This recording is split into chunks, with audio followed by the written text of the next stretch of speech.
members of the board. This is a Harper's from a couple of months ago, and in it there are two articles that I think you might find useful. One is on poverty in America, specifically looking at a area of Colorado, and the other one is on page 41 about the Yellow Vest movement in France, which on a macro level will give you, I think, a view of some of the frustrations that we as a poor county in California have. Looking at the history of where we're at with, for example, some of these fire issues, actually the issue is a little larger than that. And when you look at what we've got for a governor, he comes out of the John Burton machine that started in the 70s in San Francisco, and he was also funded by Gordon Getty. My wife ran into him when she was selling wine at Plump Jack years ago, when essentially he was a wine buyer for a Getty business there. And the Getty Burton machine pushed him into a position under Willie Brown, who then appointed him to be a supervisor, and he moved up the ranks, even though he did horrible things to even his own election chairman in terms of having an affair with his wife, et cetera, et cetera. But he's moved up the chain, and it's the Getty money that's put him into where he is now. They've got no real interest in what we do in this county. It's smaller than the city of Palo Alto, and it doesn't really raise much of a bip on the map unless the smoke is going their direction. And I was thinking about some of the hidden taxes that we have in this county that get laid upon us, not just our regular taxes, but the fact that we pay about $1.50 a gallon more for gas than they do anywhere else in the U.S. And what that means is that we've got about a situation where every person in this room is driving, say, 15,000 miles a year, is paying X amount more for gas, but it also translates to around $30 million a year for our county that comes out, and that's something that the state puts on us. And because we're not in San Francisco or the Bay Area, where they have a lot of public transportation, it makes it particularly onerous. But here's another oddball little tax. I was thinking about all the people that live in Tuolumne County, and there's about 20,000 families or 20,000 households, and we're all now paying roughly an average of somewhere around $1,500 a year extra in taxes that's hidden in our increased fire insurance costs. $1,500 times 20,000 equates to $30 million a year that comes out of our paychecks. When you boil that down to what it's costing every person who's making an average wage here, it means that they've got to make about $400 a month extra to get that $250 a month to pay their extra fire insurance. That's like losing around $250 an hour. It's terrible. So in looking at affordable housing in this county, one of the things that we may want to start thinking about is, instead of just raising the tot tax or the sales tax, we may want to think about also raising the minimum wage in this county so that we can go ahead and start pulling money back out of some of the large national companies like Lowe's, et cetera, and help pay for our costs by making housing affordable, not by having cheaper housing. It's cheap enough as it is, but by getting better wages. And finally, just a quick comment on Anaya's latest blog.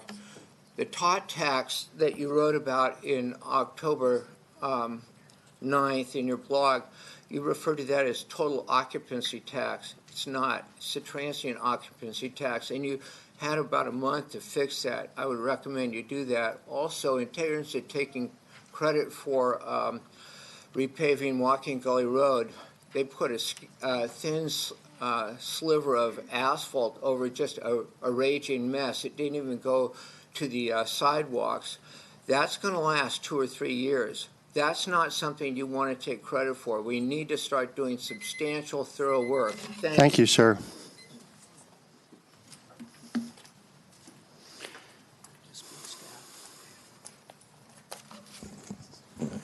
Good Morning, Board and Chairman.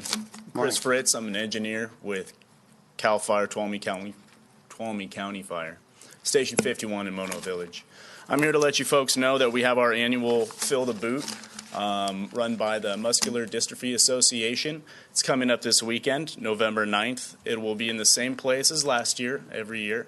It's going to be on Mono Way in front of the Junction Shopping Center at the light there. We have historically, we've raised $64,713 since 2012 for the Muscular Dystrophy Association. What that money is funded locally, just what we've raised here in the area, has funded 32 summer camp experiences, 689 medical equipment deliveries, 5,004 support groups, 700 days of medical supplies at camp, and 976 minutes of research, as well as 405 physical therapy sessions. So you can see that the impact that we make locally is tremendous on the community.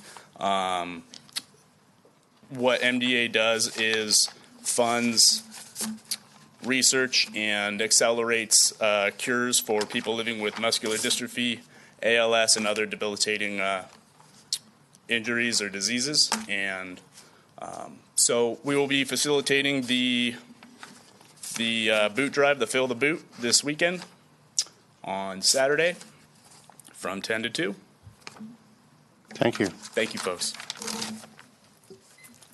Any other public comment? Okay, seeing none. Is there any staff reports? Staff may present public service announcements, commendations, or brief project update. No action can be taken by the board. Good morning, Quincy Yaley, Community Development Department Director. I have two brief announcements to make. The first one is to let you know that there's been a lot of changes going on over in our A&F building, and I wanted to take the opportunity to let the board and the public know that staff has been very fiscally creative in the last few weeks. There's been an ongoing need to create new cubicle workspaces, and previous quotes obtained by CRA admin priced the total cost of one new cubicle at about $4,500. Last month, Brian Bell and myself dug through surplus and with the help of probation, loaded up on materials including desks and cubicle walls. Over the last few weeks, for the price of a few dozen metal brackets and lots of sweat equity, we were able to construct new office spaces for our employees, saving approximately $25,000. I'd like to thank Taryn Vanderpan and the CDD staff for pitching in to make this happen, as well as probation, facilities, and IT. I'd also like to announce that the Public Works staff has been creatively recycling office infrastructure to improve the workflows in their offices on the third floor.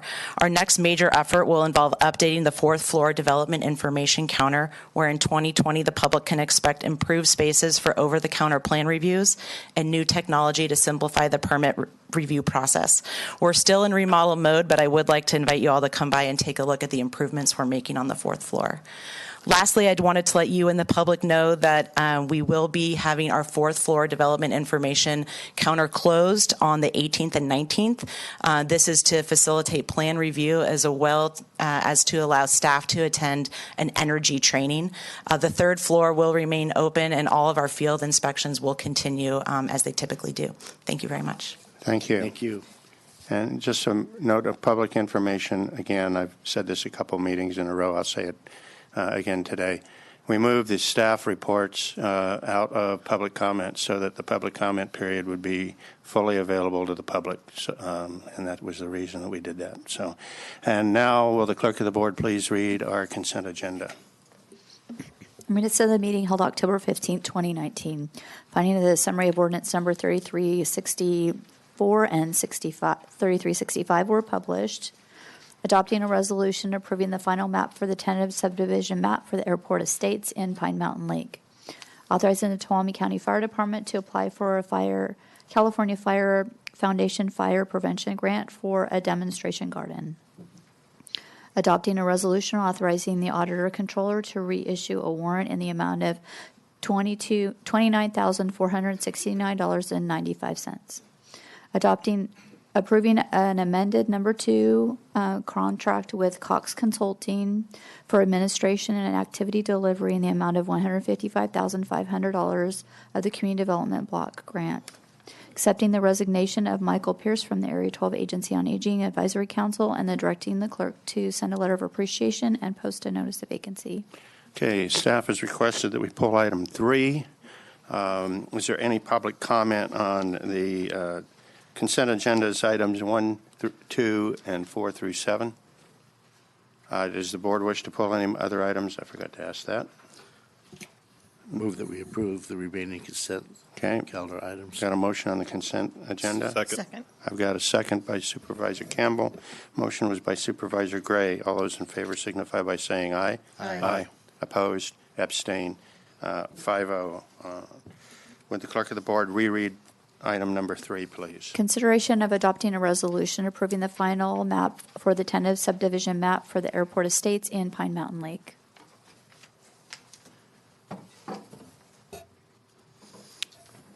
Staff report. Deputy County Counsel Carlin Drifdahl. This item was pulled because the resolution attached to the packet needed to be tweaked slightly to make it clear what easements that are being offered for dedication are being accepted for maintenance by the county and which are being expressly rejected for maintenance for the county. So there were 5 items. The first one is Ferretti Road, which is a county-maintained road and is part of the county system. So that offer of dedication is being accepted into the county-maintained system for the county to maintain. The remainder of the easements offered on this project are being accepted for on behalf of the public, but rejected for maintenance. If you have any questions specifically about the project, your county surveyor, Warren Smith, is here to answer. Okay. Any questions? Go. Just to comment that that's pretty standard in everything that we're doing for a number of years. So, Yep. Okay.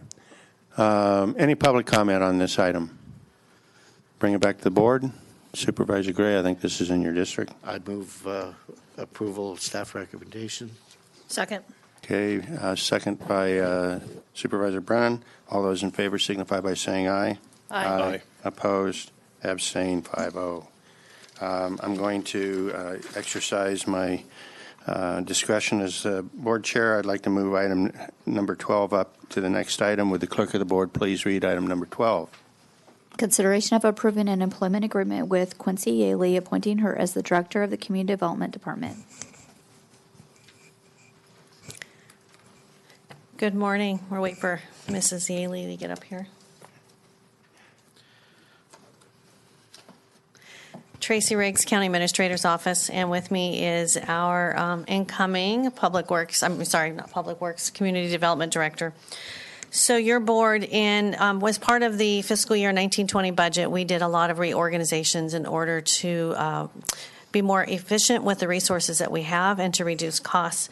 Part of that was to reorganize the Community Resources Agency into 2 separate agencies. We have the Public Works Agency now, and now we have the Community Development Department. Your board held interviews on September 17th, and Mrs. Yaley was one of those candidates. You selected her unanimously. She did a great job. I think what I heard from a couple of you is that Quincy nailed the interview. Her personality came through, her passion for what she does came through, and her dedication to not only the community but to her department and her staff. So with that, we are asking that your board would consider approving the contract for Quincy Yaley to be our new Community Development Director, and I do need to state the terms of her contract. So her base salary would be at range 555 at the E step, which is $136,000 a year.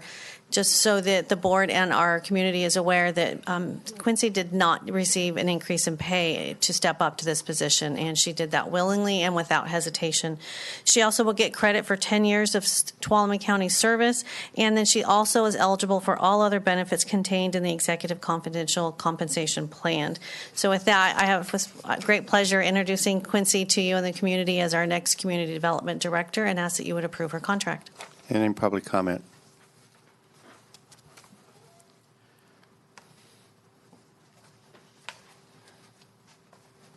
Well, I support her appointment also, so please approve her because she's been amazing. And I have some issues with the Planning Commission, and I don't think she should have to put up with some of the crap she's had to put up with. But she's been amazing at going out in the public and explaining planning in a very simple way so that people can understand how it should be to come and speak to a planning commission. So I've always been very impressed with that. Okay. Seeing no other public comment, bring it back to the board. Just a quick comment. I'm looking forward to all that energy going in positive directions. So welcome, and I know you'll do a fantastic job. Thank you. Yeah, I'll repeat that. Welcome, and I've seen your dedication to the community and standing up for what's best for all residents in Tuolumne County, and I really admire that. So I definitely support this appointment. Anaya, you got anything you want to say? You had me at the pizza presentation. No, I went to some of the, when I was running for office, some of the community events. And yeah, like Earl said, your simplicity, breaking it down to the community. So welcome aboard. I'm glad you're here for the long haul, hopefully. And congratulations. I'd agree with the public comment that was made and the comments of my fellow supervisors, and with that would move approval of the employment agreement with Quincy Yaley to serve as the Community Development Director. Okay, I got a motion. Second. Okay. I've got a motion by Supervisor Brennan and a second by Supervisor Campbell, and before I call for the vote, I get to say something too. Everything that's been said is absolutely true, and I am looking forward to your energy, but also your professional expertise and your ability, as has been said, to put very complex issues very simply to the public. I think that's a real art form, and it's something that this county will benefit greatly from. I do encourage you to keep getting out amongst the public and telling the Tuolumne County community development story. I think it's a good story, but I think it's going to be an even better story in the years to come under your leadership. So with that, all those in favor signify by saying aye. Aye. Aye. Opposed? Abstain? The mic's yours. Don't go away. You got anything to say?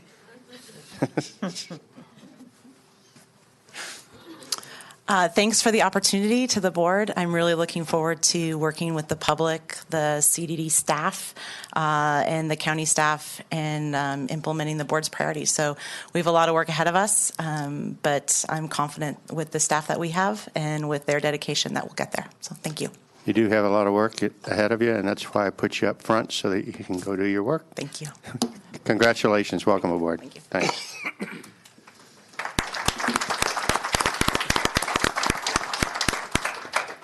Okay, will the clerk of the board please read item number 8?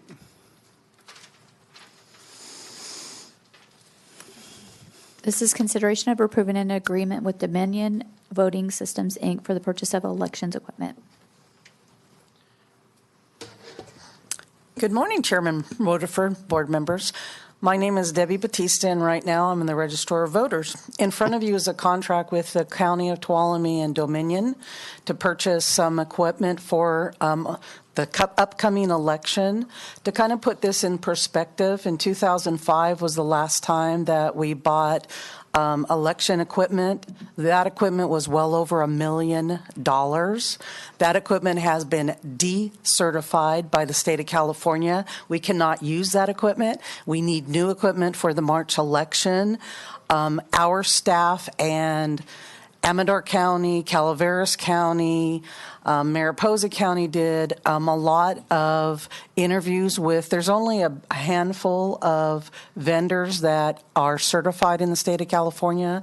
So in July and August, we did a lot of work looking at the equipment, picking out the best one that worked for Tuolumne County, and Dominion is the best vendor. So I'm asking you to approve this contract. Thank you. Okay, any questions of the board? Just explain the funding for this. Would be Sure. great. We have grant, and we just got a new grant from the state of California where the state of California is going to pay 75%, and the county pays 25%. However, because my other hat is the auditor controller, and we knew that this grant was coming, and they were backdating it. So the last 2 years, I've purchased equipment that qualifies for the 75%. So I have about a $28,000 credit that I'm going to use for this equipment. And so right now we have a little over, I came to you a couple months ago, and the original grant I think was like $260-some thousand. Now it's well over $300,000. I'll be bringing you the amendment back. So we have lots of money to buy the equipment, to set up the new voting centers. So bottom line, 75%, 25%, but we have a credit. I thank you for that, because I think it's good for the public to understand how hard we work at getting the best deal for the money that they're giving us. So Correct. We want to use all of that grant money to the best of our ability. That's right. Okay.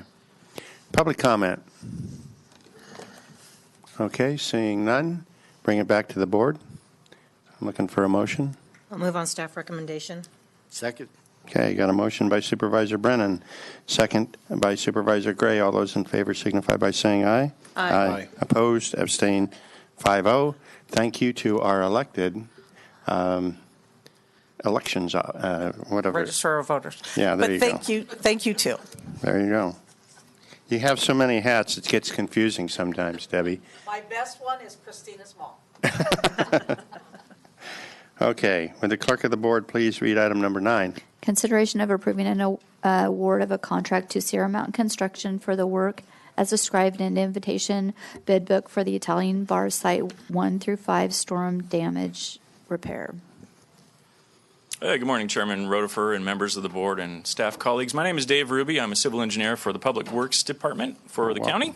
Welcome. I'm excited to be here this morning to bring before you contracts for the construction of storm damage repairs at 5 of the sites on Italian Bar Road. As I'm sure many of you remember, we had a series of atmospheric river storms back in 2017. And I remember one day in particular that stood out in my 29-year career as a civil engineering guy, January 11th, 2017.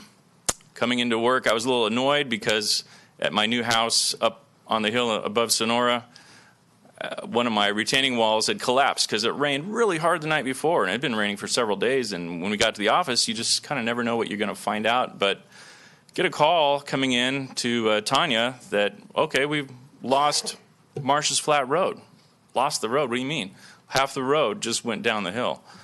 And then later in the day, more calls come in. Oh, we've got issues out on Italian Bar Road. We were losing the road out there. So I grabbed one of the engineering techs in a four-wheel drive truck, went out there in the rain, and sure enough, we had numerous sites that had slipped or were showing big cracks, kind of like when you see an avalanche about ready to start in the dirt off the side of the road. In fact, we had found 4 sites in our way back to the office. One had opened up right where we had driven past it on the way in. Really scary. Anyway, there's been a lot of work done by your staff here, a lot of moving pieces to put this puzzle together to bring it to this today. We have worked with FEMA. We've worked with our own Office of Emergency Services. Tracy was in charge of that back when the storms happened, and we've since had some transitions with other staff. We've worked with Cal OES. And these were part of declared disasters, both local, state, and federal, to unlock some funding assistance for us to get this fixed. We've worked with a geotechnical engineer to come up with the best design for the repairs of these sites. And we've also worked with another civil engineering firm to do construction management tasks for us and also to help us augment our staff to bring these projects to bid. We're trying to think outside the box a little bit and to make the project easier to build and also to be a little more environmentally friendly. We were able to secure a grant through Cal Recycle to provide what's called tire-derived aggregate, basically shredded tire material, to use as a lightweight backfill media instead of rocks or dirt. which allowed us to make the actual built structures that we're proposing to build in this project smaller and cheaper, and also get tires out of the landfill. So we're trying to do all these things, and it also brought some extra money into the project to help out. We put the project out to bid and got 2 bids back. Our low bidder is a local firm, Sierra Mountain Construction Incorporated. Their bid for these 5 sites came in at $1,904,150. They're a reputed company. We've worked with them in the past on other projects. And this project is currently in our adopted budget. We have one budget line item that actually covers these 5 sites as well as one additional site, which is a separate project. Asking you to consider authorizing this contract. Okay, any questions from the board?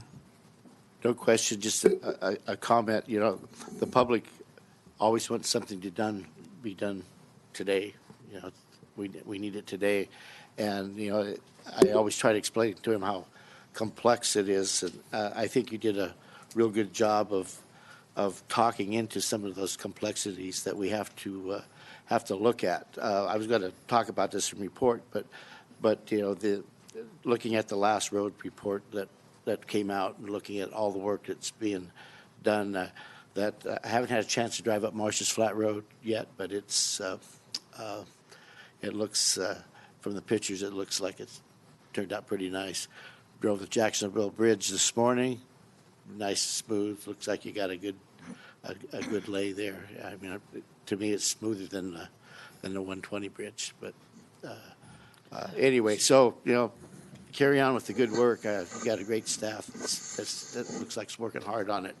And another example of bringing money back to Tuolumne County. That's the important thing. You know, it's how much can we get from other people's money to fix the things that need to be fixed. So great job. And with that, I would move on staff recommendation. Okay. Yeah, and I had a comment as well, just along the same lines. You've done a fantastic job at looking at a variety of funding streams for a project of this size. And, you know, there are a lot of problems on Italian Bar Road, but this is going to take care of the big ones. And, you know, incorporating the Cal Recycle program, I'm really happy to see that. And I think it's going to make that portion of it last longer than it would have otherwise using typical infill materials. So it's just really, I guess it's kind of a cliche, but outside the box type of thinking that, you know, it's money coming from Cal Recycle and FEMA. And it's also going to last potentially longer than it would have otherwise if we were just to go out there with a shovel and a truckload of gravel. So, you know, really good work. Thank you. Okay. Supervisor Brennan, you look like you want to say something. I agree, and have had a lot of great comments on Marsh's Flat Road in particular. Can you refresh my memory? Will this complete the work from the damage that was eligible from the 2017 floods? Or is this the last of the road? We also have Site 6, which Right, should be but the last. this is- And I believe there is one more, which is Rogue River Court, and I think that's the last 2017 project. Okay, thank you. Okay. Public comment. Okay. Again, I also want to commend you on the funding and all of that stuff. It's really important to our public that we spend the money wisely, and I agree with Supervisor Gray. I'd rather spend other people's money. I think that's the wisest way to do it. And I think I had a motion from Supervisor Gray. And I'll second. And a second from Supervisor Campbell. So with that, all those in favor signify by saying aye. Aye. Opposed, abstained, 5-0. Would clerk of the board please read item number 10? Thank you very much. This is consideration of approving an award of a contract to Central Striping Services for the work as described in invitation bid book for the Tuolumne County Road Striping 2019-2020. Good morning once again, Chairman Rodefer and board. I am still Dave Ruby, your civil engineer. I'm glad you didn't change. Thank you. And I'm also bringing this morning kind of a routine maintenance contract for striping on roads in the county. Typically, we've been in the habit of farming out striping on about 230 miles of our 610 miles of county-maintained roads. Fun fact, annually, this contract and what we've done in the past stripes 2.3 million feet of stripes throughout the county. And this doesn't cover all the streets in the county. Some are not striped at all because they aren't wide enough to legally stripe. Some are striped via other means, and some are striped by our partners at Caltrans. So this covers quite a bit of the striping, though. And we had a contractor in contract from 2016 through earlier this year. They had a 3-year contract. As this is a 3-year contract, they elected to not re-up their contract on a 2-year extension clause that was built in. We had a pretty smoking deal, but they felt like it wasn't economically feasible for them to continue, so we put this back out to bid. We received a couple of bids and analyzed the bids and are bringing you now consideration of a contract for another 3-year contract with Central Striping Service, who are headquartered in Rancho Cordova, up by Sacramento. They are a company that has been around for a while doing what they do. They've been in business striping roads for 52 years. They have over 50 employees doing their work, and they service contracts all up and down the state. Ours would be one of them if you approve this contract. I understand they'll be able to begin very soon, and the first round of striping, we'll try to get that done if you approve the contract this fall, and then carry on for the next 3 years with them and see where it takes us. Okay. Is this the same company that we had before or a different company? This is a different company. Did the company that we had before bid the contract? They did indeed, and they were a little more expensive. They were underbid by this company. Just interested. Mm-hmm. Okay. Public comment? Bring it back to the board. Yeah, just before we vote on it, I had the same questions because the bid this time around, which is good for the county, is 15% less, whereas the guy before went up 3%. So my general question was, is there a guarantee on this work? But from their response, they're going to be doing reviews of the work as it moves. So we're getting a better deal. It's unfortunate for the other company because I know there were some discrepancies with the bidding process last time around, but I feel good about it moving forward. So I'll move on staff recommendation. Okay. Looking for a second? Second. Motion by Supervisor Kirk, second by Supervisor Gray. All those in favor signify by saying aye. Aye. Opposed? Abstain? Thank you. Thank you. Would the clerk of the board please read item number 11? Consideration of adopting a resolution approving an agreement between Tuolumne County Department of Social Services and the Office of Child Abuse Prevention for Road to Resilience grant-funded services.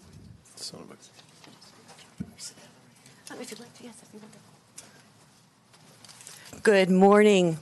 Good morning. Chairman Rhoda, for members of the board, my name is Corey Allen with the Human Services Agency, but with me today is a broad partnership that we're going to speak together to share with you the exciting news. And what we're hoping to do today is ask that you consider adopting a resolution for an agreement between the Department of Social Services and the Office of Child Abuse Prevention for the $1,089,524, and that's over a 3-year period. But this grant could not have been possible had we not gone collaboratively with the Tuolumne Band of Miwok Indians. Representing today is our director of the Tuolumne Band of Miwok Indians Social Services Department, Frank Canizales, also an elder and a national expert in Indian affairs. But I'm sure he has a few words he'll share as well in just a moment. With us today, we have partners including the Infant Child Enrichment Services. We also have, this is Natalie, we have Margie and Diana, both also with the Tuolumne Band of Miwok Indians. These are subrecipients as part of this particular grant. But what is our grant? What does this actually do? Our partnership aims to reduce exposure in infants to substances, to provide a path to safety and well-being for pregnant and new moms. And these are moms with known or history of substance use. Our goal is to help prevent newborns from ever having access in utero to substances, and of course to provide that first year of life, both with safety and well-being. What we're aiming to do is to really go into the prevention side. So this is outside of your child protection and child welfare services realm. This is a community-based collaborative that gets ahead of the problem, maintains the preservation of a family, and provides a network of support for families. But why is this a problem? First of all, we were one of 10 entities in the entire state to receive this grant, and the smallest county. The reason is because the opioid issues in our county are at a crisis level. We saw 5 opioid deaths in 2017, and we saw 19 overdoses, 13 of which resulted in hospitalization. The challenge that we see is that in our native community and our neighbors in our native world here in Tuolumne County, that number is 4 times higher. So the impact impacts that group much more significantly, and it's 2 times higher in the Latina and Latino communities in compared to those that identify as white. The other challenge that we see is that we are 4th highest in the state with incidence of neonatal, I want to make sure I get the word right, neonatal abstinence syndrome, and that is the syndrome when your newborn is found to have symptoms of exposure in utero. And these were some of the statistics that brought us to receiving this particular grant. So what I want to do next is just introduce you briefly to our partners, and then I'll have Mr. Canizales join us. So as I've mentioned, we've got Diana Carpenter with the tribe right up front next to Margie Wiley, navigator who will serve our families, and supervisor. We have Natalie. Please stand. She's with Infant Child Enrichment Services, also serving as a navigator and supervisor. We have Paul Merrim, our senior analyst. He'll make sure that our data is collected and reported to the state. And there's one person in this room, Jema Padavana. This grant could not have been written without her. She is the left hand if I were the right. Are you left-handed? All right. So she was the right hand and I was the left. This grant would not have been submitted if it had not been for Jema. Thank you so much. We also have Michelle Clark, a program manager in child welfare. It was her idea to pursue this grant. We also have, please stand, I've got Crystal Navarez and Sienna Hoppig-Ward, both AmeriCorps partners who will partner with our families as leads and mentors. So with that, I do want to introduce first Frank Canizales. Yeah, thank you very much for allowing me to be here. My name is Frank Canizales. I'm a native Sonoran, born and raised here. I'm 76 years old this month, and grew up about 3 blocks down the road from here. It's a unique opportunity to be here, both representing myself as an American Indian Alaska Native population from the tribe here. I'm also, my dad was a Mexican American, green carded to the day he died. It's with great honor that I'm here. Partnerships are extremely important. The opioid problem among our community continues to be a monumental problem. We have a number of new intervention strategies and staff with passion in terms of the field that we're working in. We have a plethora of services and employees that are dedicated to this pursuit of clean and sober life and living. And thank you for the opportunity to be here. It's a great, a unique privilege to be able to merge with existing services in Tuolumne County for our populations. And thank you for the opportunity to be here. Thank you. I want to thank you and the tribe. I cannot adequately express the value that this county gets from the partnerships, all of the partnerships.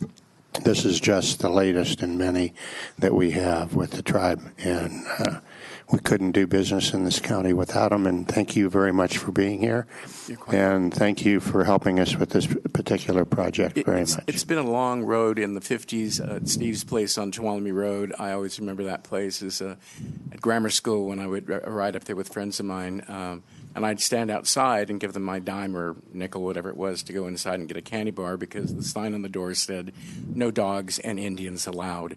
And we have come a long, long ways, all of us together, and I hope we continue to do that. Absolutely. Thank you very much for your time. Thank you.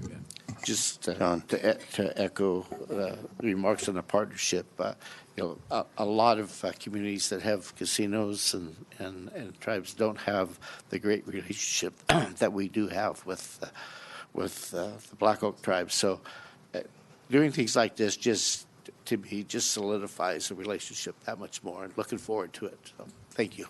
Thank you very much. I just want to echo that also because I think it's important to recognize that our success really does emanate from the partnerships that we have. And so thank you so much for that. And then also recognizing all of the other partners too, because there is a long list that's coming, associated with this, and the interconnectivity between the different groups, that will have an opportunity to be first, to recognize the need, and then how we can find the assistance is going to be really critical.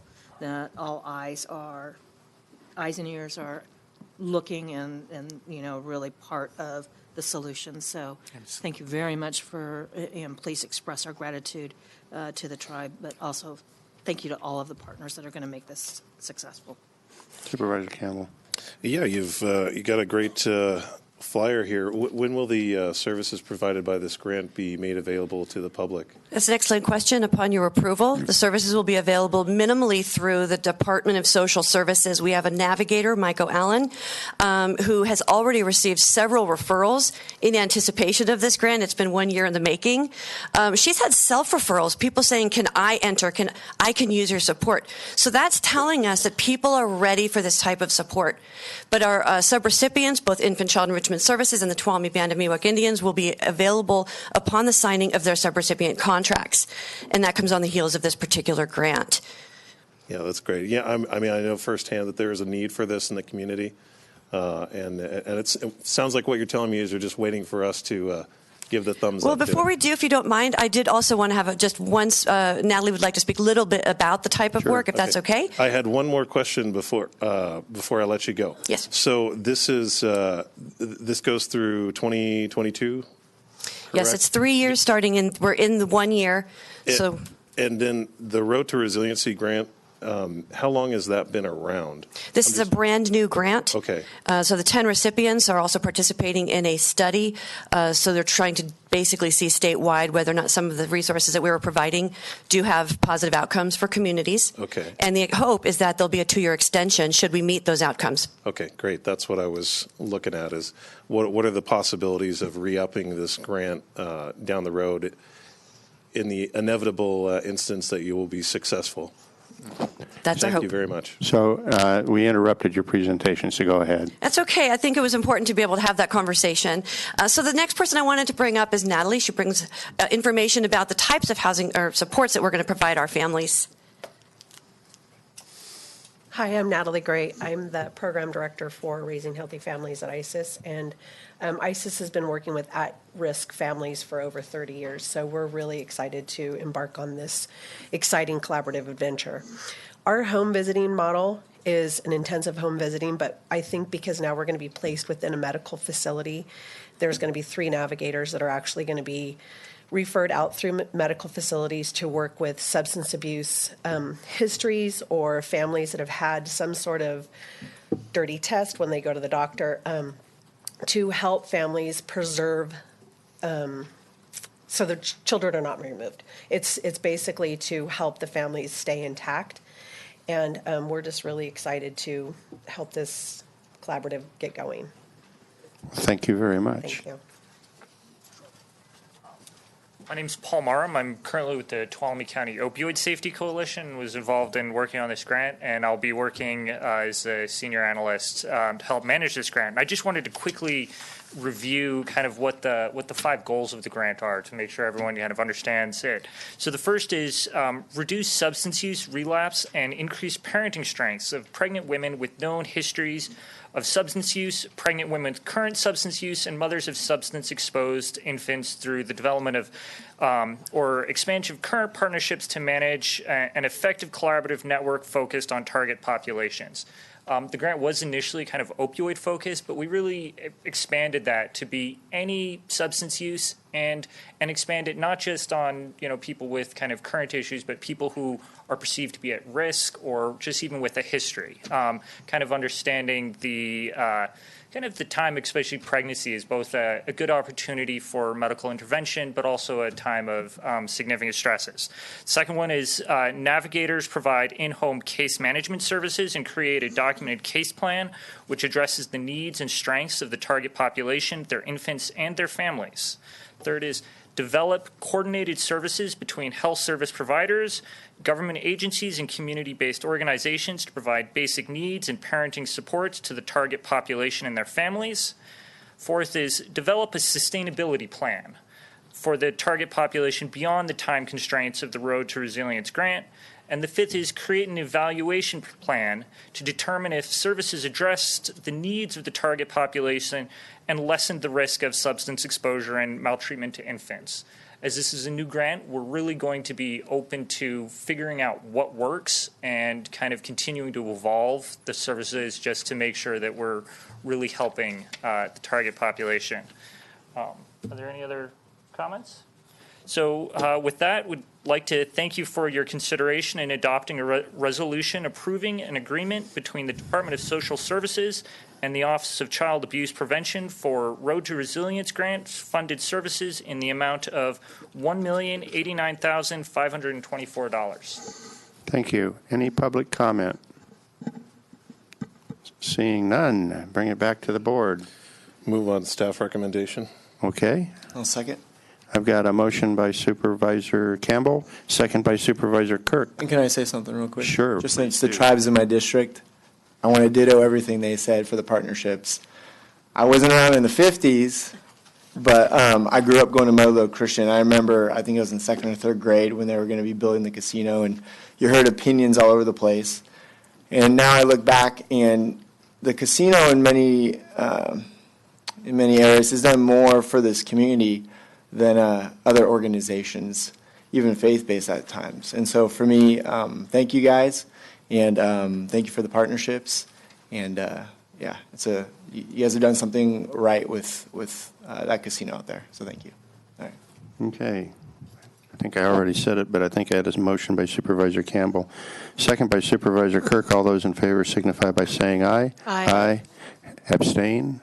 I'm sorry, against? And abstain. It's unanimous. Go forth and do great things. Thank you very, very much. Thank you. And would the clerk of the board please read item number 13? Consideration of approving amendment number 2 to the agreement with the Tuolumne Utilities District for the Gopher replacement project for the Community Development Block Grant. Good morning. Terry Cox, Cox Consulting. So I'm happy to say that the county's 2018 Community Development Block Grant, or CDBG, was awarded, and this included the Gopher Water Tank Replacement Project, which covers the Gibbs Estates area. This is owned by Tuolumne Utilities District, and that's the agreement that you have before you today. The amount of the award for this activity was $1,718,578. Of course, Tuolumne Utilities District has been a subrecipient for the county in the past, both for the Gibbs sewer collection system and the recently finished Jamestown Water Tank Replacement Project, which HUD and State Department of Housing and Community Development just monitored last week. They were very impressed with this tank. So I'm happy to answer any questions you have about the agreement. I was glad to find out that it was the Gopher Tank Replacement Project and not the Gopher Replacement Project. I was a little worried that we were getting a bunch of furry little animals, putting them back in. So with that not too humorous comment, any questions of staff? Public comment?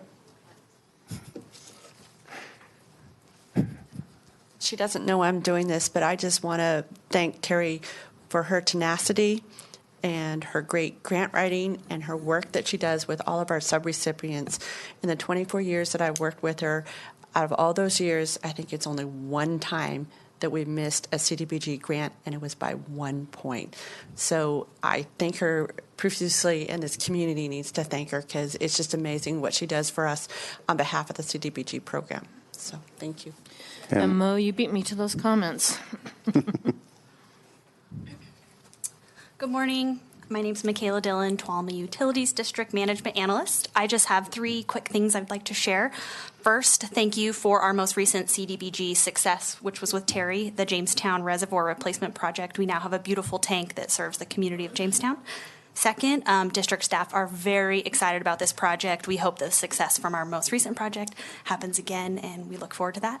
And then third, I want to echo the thank you to Terry. It's really great working with her for the grant administration and then all the aid that she provides us through the process of application, the claim process, and then also the audit to close out the project. So thank you. Thank you. Okay. Before I look for a motion, I got to say, Terry, I echo everything that Mosey says. You've been doing great work for this county for some time, and as John said earlier, Supervisor Gray said earlier, other people's money is the best money there is, okay? Because that allows us then to spend our general revenue funds on all the things that people want us to spend our general revenue funds on. So I'm looking for a motion. I'll move on staff recommendation. Well, second, but just a comment. Terry, what has amazed me over these years is how calm you are going through these difficult tasks. And we know it's not easy because the rules change every day sometimes. And your ability to keep up with it and keep a calm tenure is very appreciative, because I know some people could get a lot more excited at this and be pounding on the table, but you just get the work done. So thank you. So I've got a motion by Supervisor Brennan, a second by Supervisor Gray. All those in favor signify by saying aye. Aye. Aye. And, Opposed? and Terry, just to ditto what they say, after sitting in on that meeting yesterday, I'm catching up to understanding who you are and what you do, so thank you, and for the way you handle business. So. Okay, so we had ayes, opposed, abstained, 5-0. Would the clerk of the board please read item number 14? Consideration of waiving the first reading of an ordinance amending Chapter 3.32 of the Tuolumne County Ordinance Code, increasing the transient occupancy tax from 10% to 12% in the unincorporated areas of Tuolumne County, and extend the application of the tax to campgrounds and recreational vehicle parks, subject to voter approval, and providing staff direction on the associated resolution, calling the election, and argument in favor of the ballot measure. Staff report. All right. Good morning, members of the board, Mr. Chair. As your board is aware, the Constitution of California requires that any tax increase or extension of a tax be submitted to the voters for approval. First step in that process is your board approving a resolution and ordinance for that tax increase. On October 1st, your board was presented with a draft resolution that would increase the rate of transient occupancy tax from 10% to 14% and extend the application to the tax to the campgrounds and recreational vehicle parks. That time you asked for additional information, and we returned on October 15th and shared that information. Ultimately, before you, the ordinance that we have drafted would increase the rate of transient occupancy tax from 10 to 12% if approved by voters. And it would also extend it to recreational vehicle parks and campgrounds within the unincorporated areas of Tuolumne County. Furthermore, your board directed this ordinance be prepared and brought back to you so it could be placed on the March 2020 ballot. And today we ask your board to waive the first reading and set the ordinance for the second reading on November 19th. However, if your board wishes to make any modifications to this ordinance, it must be brought back for another first reading. And just as a reminder, the ordinance must be adopted before December 16th if it's going to be placed on the March 2020 ballot. Additionally, The Elections Code does allow your board to, or any member of the board to file a written argument for or against the ballot measure. Their argument is limited to 300 words and may be printed on the county voter information guide as determined by the elections officials. The law gives the ballot argument submitted by the Board of Supervisors or a member of the board priority for placement on the ballot. Staff is seeking direction as to whether or not your board would like to prepare an argument in favor of the ballot measure. Staff would assist your board in drafting the argument. In order to expedite the process, your board may wish to appoint 2 board members in preparing the argument before it's presented to your full board, or you can just direct staff to work on the argument and return to your board at a later time with that argument.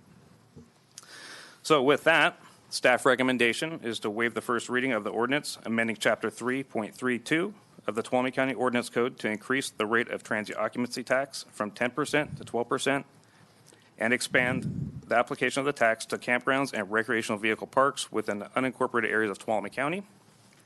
Secondly, direct staff to return November 19th for the second reading and adoption of the ordinance amending Chapter 3.32 of the Tuolumne County Ordinance Code to increase the rate of transient occupancy tax from 10% to 12% and expand it to the application to the campgrounds and recreational vehicle parks within the unincorporated areas of Tuolumne County. And lastly, provide direction to staff regarding whether or not your board is interested in writing an argument in favor of the ballot measure. Okay. Questions? No. Does anybody have any questions? Public comment? Okay. This is I guess, a structural question, agenda-wise. Can we approve the waiving and all of that stuff, and then provide staff direction together on the two? There's 2 separate agenda items, or do you want us to deal with each one separately? How we do the statement of support and all of that? Can we do those together? I'll make it simple. We'll do them separately. Yeah. Okay. Thank you. So I'm looking for a motion. On the resolution, I move on staff recommendation. Just a second. I'm sorry. Before we get a motion, I would prefer that we have board members draft something for the board to approve for the pro statement, and I would recommend that Supervisor Gray and myself do that, if that's okay with the board. With the help of staff.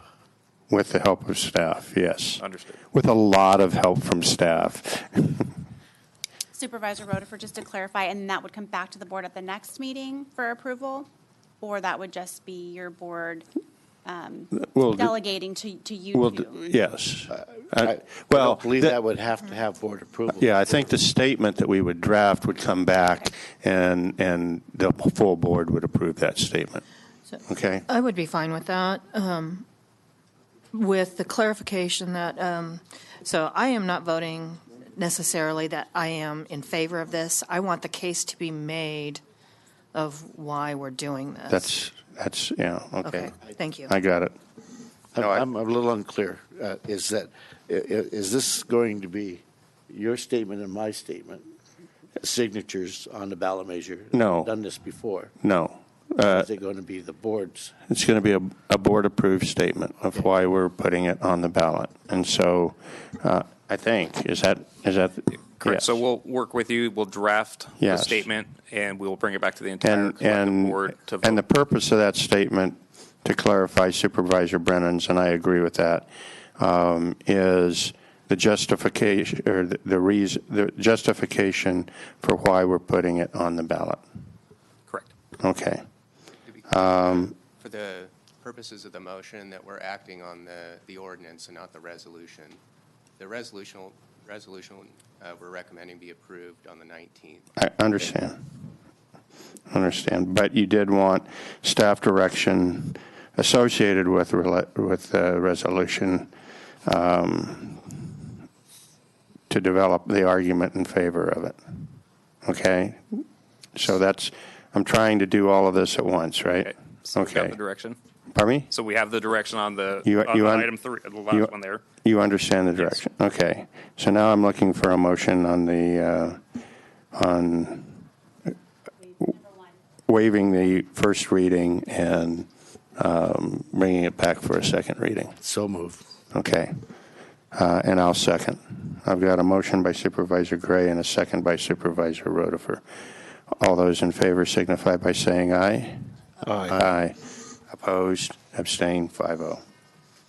Okay. Would the clerk of the board please read item number 15? Consideration of waiving the first reading of an ordinance adding Chapter 3.29 to the Tuolumne County Ordinance Code, imposing a 1% transaction and use tax, sales tax, in the unincorporated areas of Tuolumne County, subject to vote or approval, and provide staff direction on the associated resolution calling the election and argument in favor of the ballot measure. Staff report. All right. Again, just with the TOT tax, with the transaction and use tax, commonly known as sales tax, any increase must be submitted to the voters for approval. Again, your board must adopt a resolution ordinance that would be presented to the voters. Again, on October 1st, we were here and presented your board with the draft resolution and ordinance, which, if approved by voters, would impose a 1% transaction and use tax on the sale of all tangible personal property sold at retail in the unincorporated areas of Tuolumne County. Again, additional information was requested, and we returned on the 15th of October and presented that information. The ordinance and resolution before you today was drafted based on your direction and would impose a 1% transaction and use tax or sales tax on the sale of tangible personal property sold at retails in the unincorporated areas of Tuolumne County. Additionally, this is a general tax, which means the revenue would be placed into the general fund.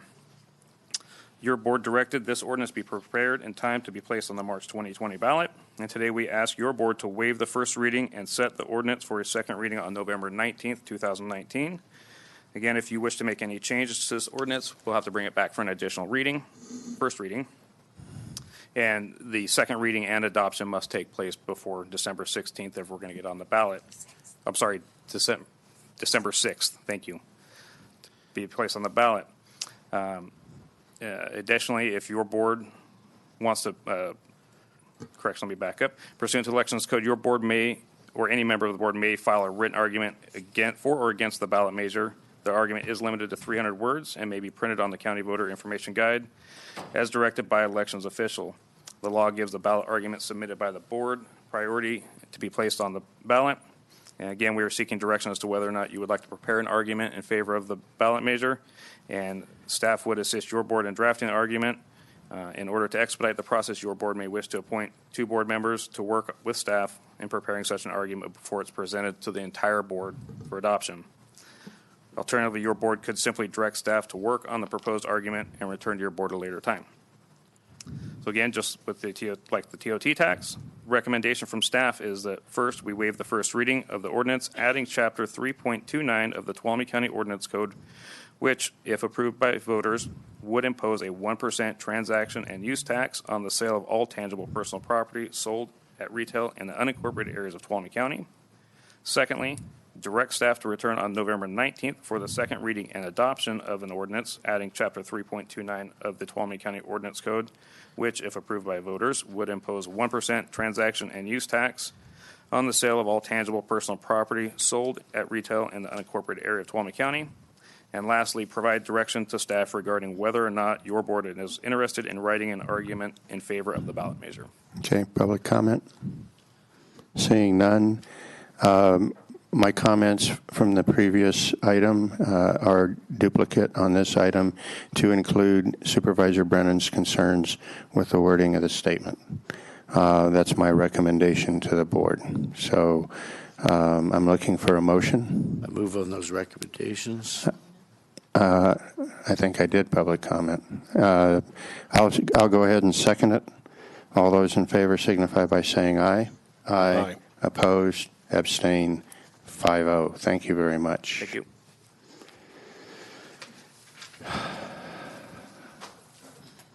Okay, item number 16. This is consideration of accepting unanticipated revenue in the amount of $364,083 from the California Office of Emergency Services for impacts related to the Pacific Gas and Electric Public Safety Power Shutoff and providing staff direction on the allocation. Okay. Staff report. Good morning, Mr. Chair, members of the board. I'm Jason Terry. I have with me Liz Peterson, and we are from your Office of Emergency Services. Earlier this year, as part of the 2019 Budget Act, Governor Newsom and the legislature allocated $75 million for the purpose of preparing governments, local, state, and tribal, for the effects of public safety power shutoff. Obviously, Tuolumne County has been through 3 such events, 2 within the last week. And of those 3, 2 have involved our power being shut off countywide.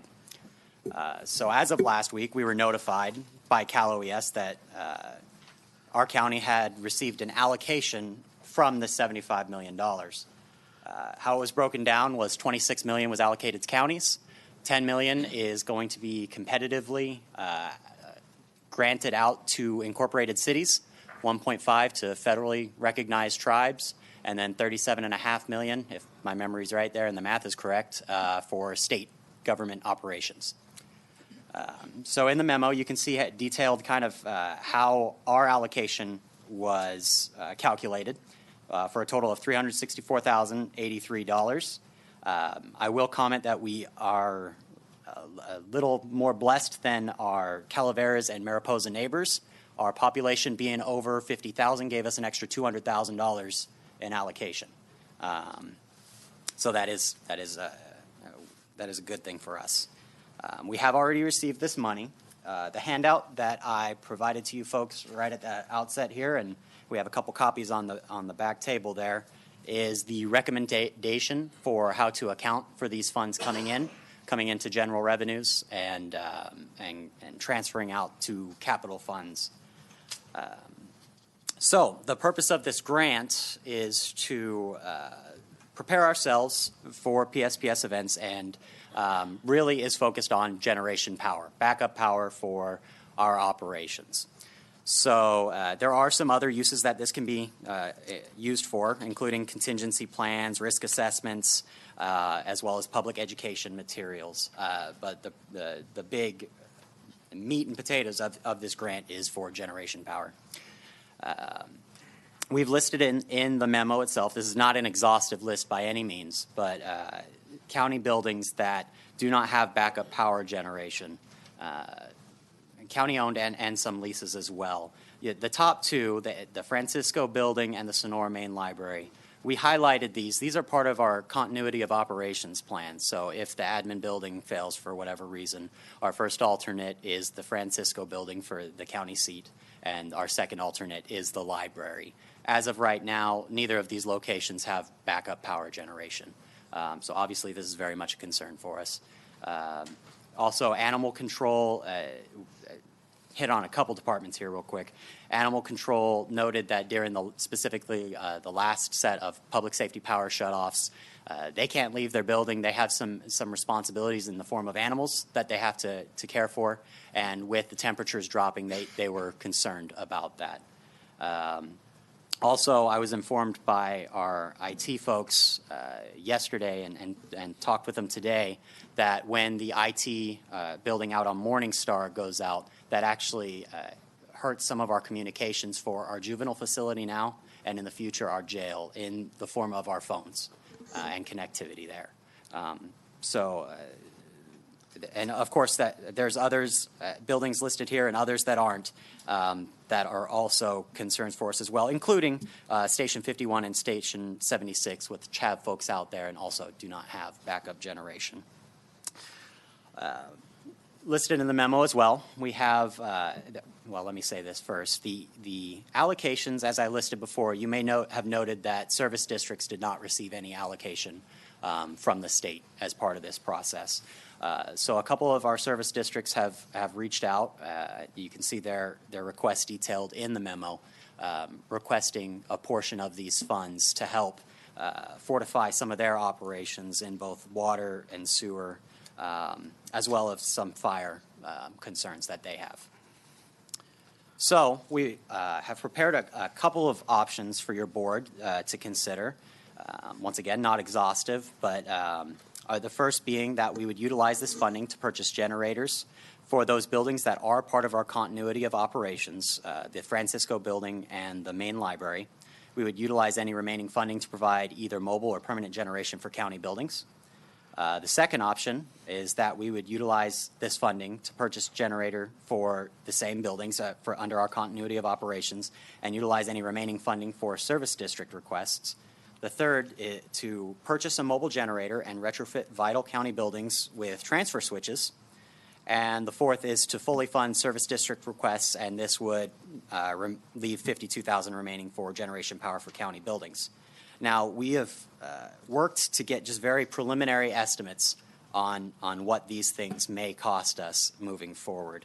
The Francisco building itself, we're looking at, is by far the most expensive. We're looking at that could cost us $250,000 to get a generator to power that entire building. The Sonora Main Library would be in the range of $120,000 to $150,000. A mobile generator that we could move from site to site is in the range of $75,000. IT did get some quick estimates for what it would be to get a transfer switch at their location, and they were looking between $2,500 and $6,000. And then generators for our Station 51 and 76 would be between $25,000 to $50,000. Let me see. So, that being said, our recommendation is two-part. First, we recommend that the board recognizes this anticipated revenue, and you have the accounting before you there on that. And second, we are requesting direction on how to allocate this funding and use it towards its purposes. So, with that being said, are there any questions? You're not coming to us with a recommendation on how to allocate the money. I have the four options, but no, I do not have a recommendation on that. Okay. Good. We do have some grants going out for animal control in Groveland, and Yes. I think that we should stick with those. But I'm just going to state a little opinion here, and how we pick and choose is always difficult because there's winners and some people think losers. But it's public safety is the primary thing that we've got to provide for it. And as far as the IT, that's such a small amount of money, and purchasing that mobile generator with those switches in place really makes a lot of sense to me. I mean, you get more bang for your buck, but then if all the buildings go down, one mobile generator is not going to be enough. The question I have is, when we had the power outage, we had Wi-Fi. I had a little discussion with Tracy yesterday about we have Wi-Fi in this building, we have Wi-Fi in the library, but we don't have Wi-Fi in the Francisco building. So moving other people over to the Francisco building really doesn't make sense unless we have Wi-Fi in there, and I have no idea what's the cost related to that. So in looking at the options, it would seem like the library and IT and the portable generator are kind of up on the list. Now, I'm not trying to negotiate. I'm just giving you my opinion. But I think we need to look into seeing what Wi-Fi in that friends. We've talked about it since I've been on the board a long time. And, it took us a long time to get it in here. But it does give us a great advantage, and I think it would make their operation a lot better too. I'll just jump in here real quick. So with the recent phone upgrade and everything we've done with the phones and the network, we do now have Wi-Fi in the Francisco building. Okay, that was so part of the upgrade process. We're cool there. Yeah. Okay. And Supervisor Gray, if I could just jump in on those grants that we applied for through hazard mitigation funds, there is a 25% match on that, just so you're aware. And Right, we have kind of set some funds aside in this year's budget for that. But I just, wanted. Yeah, you to be I able to- understand, but I think we made arrangements for that in case We did, yeah, exactly. get that money. Yeah, okay. That's pretty much just my Okay. opinion. Any other? Yeah. Supervisor Campbell? Yeah, kind of along a very similar line of thought. So great minds think alike here. Obviously. Yeah. So the continuity of operations, does that include animal control? Or is animal control providing for their some kind of power generation there? Is that outside of that?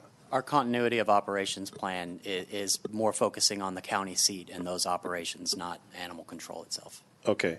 And then, John mentioned the Supervisor Gray mentioned the grants that we're already seeking there. I mean, is there any idea of when we might get a determination on those? Can we set aside as part of this funding, just leave it aside and then see how those grants for animal control turn out? And if we're not awarded those monies, we can then come back and use the funds from the Cal OES money? Yeah, we have, Cal OES has accepted our applications. Right now, they're being reviewed by the Department of Homeland Security. And they have. For animal control or for the? For the animal control and actually Groveland Community Hall is also included in that grant application. Okay. And we have asked for timelines. We have not been given them. In that they said it could be up to 6-10 months before we hear back on those. And just for clarification purposes, the animal control and Groveland Community Hall projects, the match right now is not budgeted in the currently adopted budget. There's also no guarantee that we would be able to use funding from Cal OES to match this funding through hazard mitigation. That was something we'd have to clarify. So can we use this these Cal OES funds as a matching fund for the hazard mitigation grant? That's why I was just saying there's no, Okay. I don't know. We would need to clarify. Sometimes you can't use the same funding. Now, hazard mitigation tends to be federal, where Cal OES funding is state, so there's a possibility. We would just need to clarify. As long as they're not coming from the same Possibly, source. yes. Okay. And then, so the Francisco building would be the largest square footage, I assume, for of the buildings that we're considering. Yeah, so just to provide some additional clarification on the cost for the Francisco building, it would probably be the largest square footage, but we would also have to look at the engineering and possibly some retrofitting for the roof, for the placement of the generator and fuel storage. So that's why you see such an increased cost for that facility. Okay. That's why it's such a big ticket item. And these mobile units, we couldn't just buy 2 of those or 3 and then be able to run the Francisco building. I don't think that the quoted amount of $75,000 was intended to power the entire Francisco building, but it should power most of our buildings. Right. We would be able to Well, because I'm just wondering if it's more flexible if we have the mobile units rather than have an integrated power system, and there might be a hiccup there in terms of power service to the Francisco building. It wouldn't just switch on right away, but we can fit a lot of employees into that facility in the event that there is another power outage, which seems likely. That's one good thing about these power outages is it is very clearly defined the deficiencies that we have related to this. So, yeah, I don't know. I'm supportive of making sure that we are definitely going to have some kind of make some kind of consideration for ensuring that animal control has a generator, whether it's through this source or through the other grants. Obviously, if the other grants are successful, then it's a moot point, and then we would be able to use those funds for one of these other items. I think the mobile units are a good plan, and I guess the question is whether we're talking about the Francisco building or the library, because those are the 2 big ticket items here. So I have one question related to that. My understanding is, well, first of all, I think it's important to do the Francisco building simply because if this generator fails, we have no place else that can house the number of people that we put in here. So that is our primary backup. I'm not sure we could cram our entire staff into the library even if we had to. But my question is, because I think the library is important, could one of those mobile units power the library if we really needed it? And so I'd kind of like to know what the thought process is on that, because I think the library is important to me as well, not just because it's our tertiary go-to facility, but because it also gives us another facility to accommodate the public that are disenfranchised by the power shutdown. So I'm just wondering if we could kill two birds with one stone by having a mobile unit or two mobile units or whatever as well. And by the cost estimates, you could do two mobile units for less than you could do A whole building. the whole building or whatever at the library.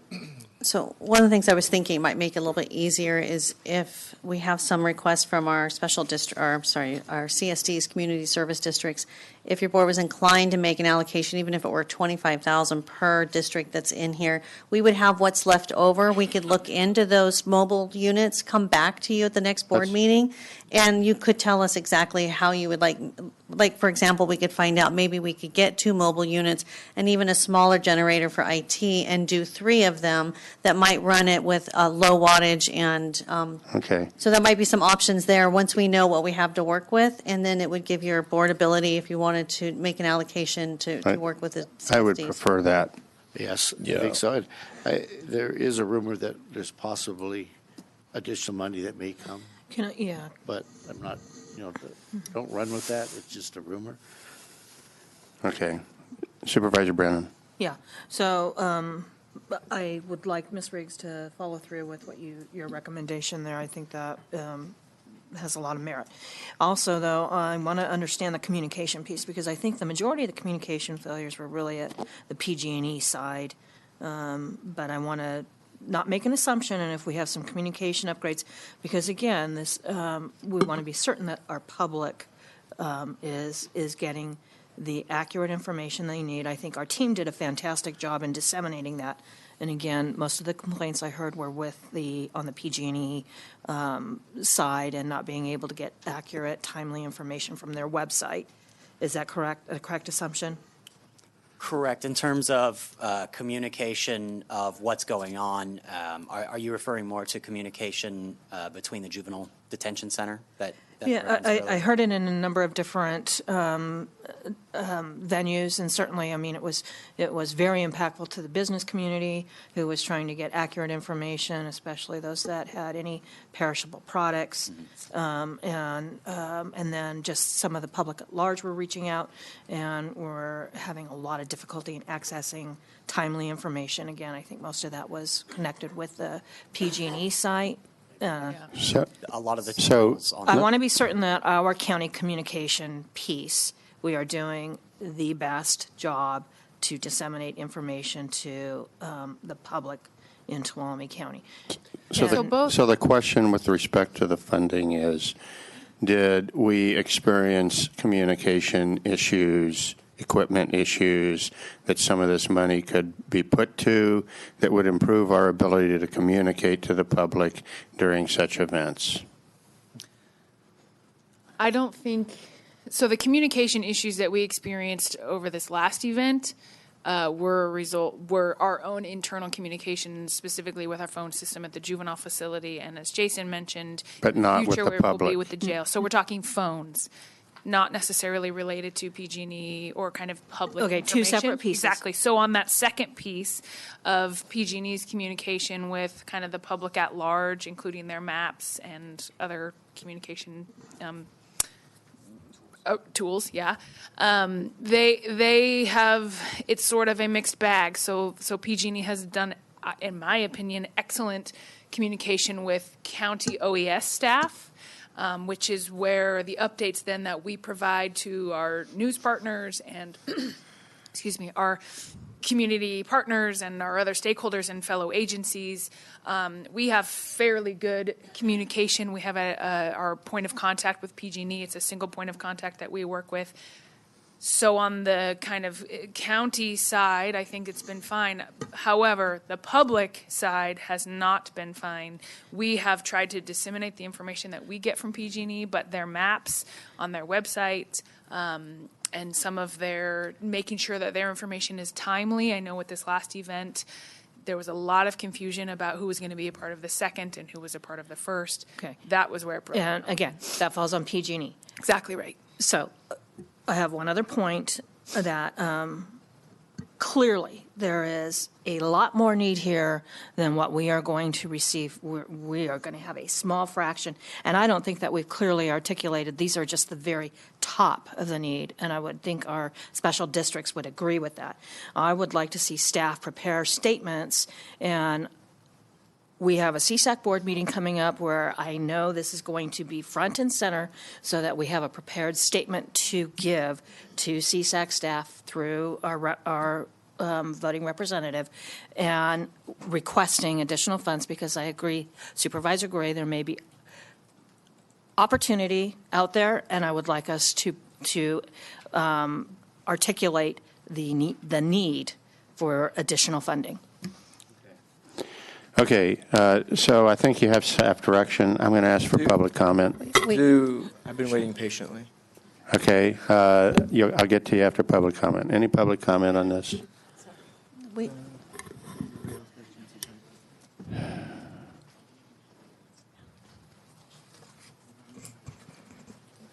I'll wait till people can listen to me, because I think what I have to say is important. So I want to thank Liz for her comment, because as a member of the public in one little teeny tiny wedge, I thought the communication was pretty crappy. And I wasn't really happy with what was coming across our local radio station, because I was focused with the senior center, and were we going to be able to provide meals to people who are extremely vulnerable? And so it wasn't really clear. Are we going to have power? Are we not going to have power? Do we come in? Are we going to cook? Are we going to make sandwiches? What are we going to do? So that really bothered me. And I have Jason's cell phone, but I didn't want to call him and ask that specific question at a busy time. But this is unanticipated revenue. So I think this should be like a bonus. So I agree with the mobile generators, and I've been at the library when there wasn't power, but you could still do a lot. You just didn't have computer access to do some other things. But you can house people there. But you can also house a lot of people at the senior center. And if there was a generator there, I think they should get a little bit of priority consideration to run their refrigerators and their freezers and, whatever they would need to be able to provide meals, because they do have a commercial kitchen. People could go there and get food, and I want to give a shout out to Nancy Scott and My Garden Cafe, because My Garden Cafe got a generator, and how they got together, I don't know, but they collaborated to make sure that some of the disabled and the seniors who were desperately impoverished were able to be fed during these blackouts. So I would like to see some unanticipated revenue go to support some of our most needy and vulnerable populations. So if there's a way to get a mobile generator that could do like the library and the senior center, or they could, however that would work, you could take in a lot of people there. And the Francisco building is up to you. And I appreciate the service district's request, but that's not within your jurisdiction, and I don't think they should get any of the money, as much as I love Tom Trott. And I think their opportunities to get funding through other means will probably come about. And I think those are my comments. Thank you. Go Good morning, Michaela Dillon, Tuolumne Utilities District Management Analyst. I'm here to say thank you to your staff for letting us supply an item for the allocation of funding that you've received. Actually, we supplied a few items. All of the facilities that you just listed, such as this building, Stryker Court, the fairgrounds, all require water and wastewater services. And we would love to apply for some mobile generators to keep all of those services going.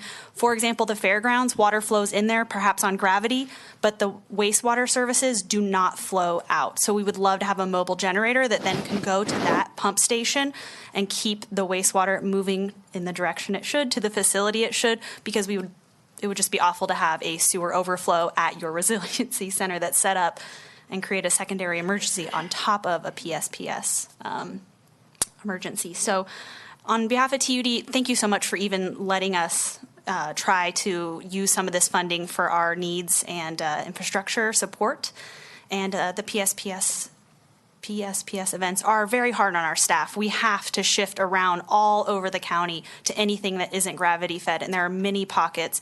It's hard, and I know it's hard for everyone, and thank you again for considering us. Thank you. Now the world famous Tom Trott. Apparently. Good morning, members of the board. Thank you. Tom Trott, Twain Harte Community Services District. I also want to thank you for considering this request. For whatever reason, the legislature doesn't think that special districts also provide critical public health and safety services to the residents of this county. We all know intimately that the PSPS affects life in Tuolumne County, but it also makes it really difficult to provide critical public health and safety services. And so our request here is not just to get some more money, but it's really to say, look, we have some critical services just like you that need to be provided to the residents of this county, including fire and water and sewer services, that if they are not provided, we have some pretty big issues for our residents. And so I just want to thank you for including us and considering us in this. I understand that this while it's nice to have this money, it doesn't touch our need. It's going to take investment on all of our parts. We've already invested $70,000 into generation for some of our critical facilities. We still have need, as you see in your board packet. And I think we're all going to have to kind of come together and figure out a way to fund the rest of this. And hopefully there's more money coming down the line, but this is what we have now, and we want to make sure that it goes to the most important things. I also, real quick, just want to thank Liz and Jason, who have provided amazing communication to the agencies during this. So while PG&E may not have, they have been incredible. So you really have a great pair here that have helped us quite a bit during the PSPS. Thank you. Thank you. Just a comment, getting back to what you just said, Tom. When we do that letter, when we talk to CSAC, I think we need to include the importance of the special districts. Absolutely. On top of that, so try to get that in there. Oh, absolutely. Good morning, Board. Kathleen Haff, candidate for District 4 Supervisor in Tuolumne County. And I just wanted to kind of tap on to what's being said about the special districts. My personal opinion is that we need to spread this money amongst the whole county, and doing it through the special service districts would be a good way of doing it. They are critical needs, and hopefully it can be arranged where there's enough money left over to do something for county staff, for all the county having another spot to go to provide services. So my first choice would be to fund the utility service districts. Thank you. Seeing none, Supervisor Kirk. Thank you. Okay. My 2 cents on, I actually called Tom last night asking him about the CSD, just trying to get an idea of where they're at. And I'll just be frank, $364,000 is not enough to do what we need to do. But my opinion is that we need to spread it out as much as possible. And there's a few reasons for that. First of all, we have a generator in this building. We do have potentially on Stryker Court a backup. I know that it would just be if there was an emergency. That would be the only amount of staff that could go there. So we have a generator here. I would support something that would mobile that would give access to another larger building, such as part of the Francisco or part of the library. But then after that, what I wrote down after thinking about this last night was, look, we got law enforcement, emergency medical services, that's number one. The second thing is medical necessities, so people who maybe have CPAP machines who can't plug in, who don't have anywhere to go. The elderly, we need to have an area for them to go. So I want to have mobile generators to reach facilities for that. And then for me, the last thing was water and waste. So in those three priorities, that's kind of how I broke this down. And for me, we know that we need to operate when the power goes out. We need to have community. We need to have the government running full center, because that's where a lot of the information is coming from and directions coming from. But I also want the community to fill this as much as possible with those portable generators, reaching out to the CSDs, reaching out to TUD, because I think it's just a better way to do community business. And my hope is that if there is more money coming, some bigger dollars, then we can start retrofitting, getting some big generators for these buildings. But I don't want this money to come to the county and then 90% of it go to the county and leave the rest of the community with smaller monies. So that's just my 2 cents.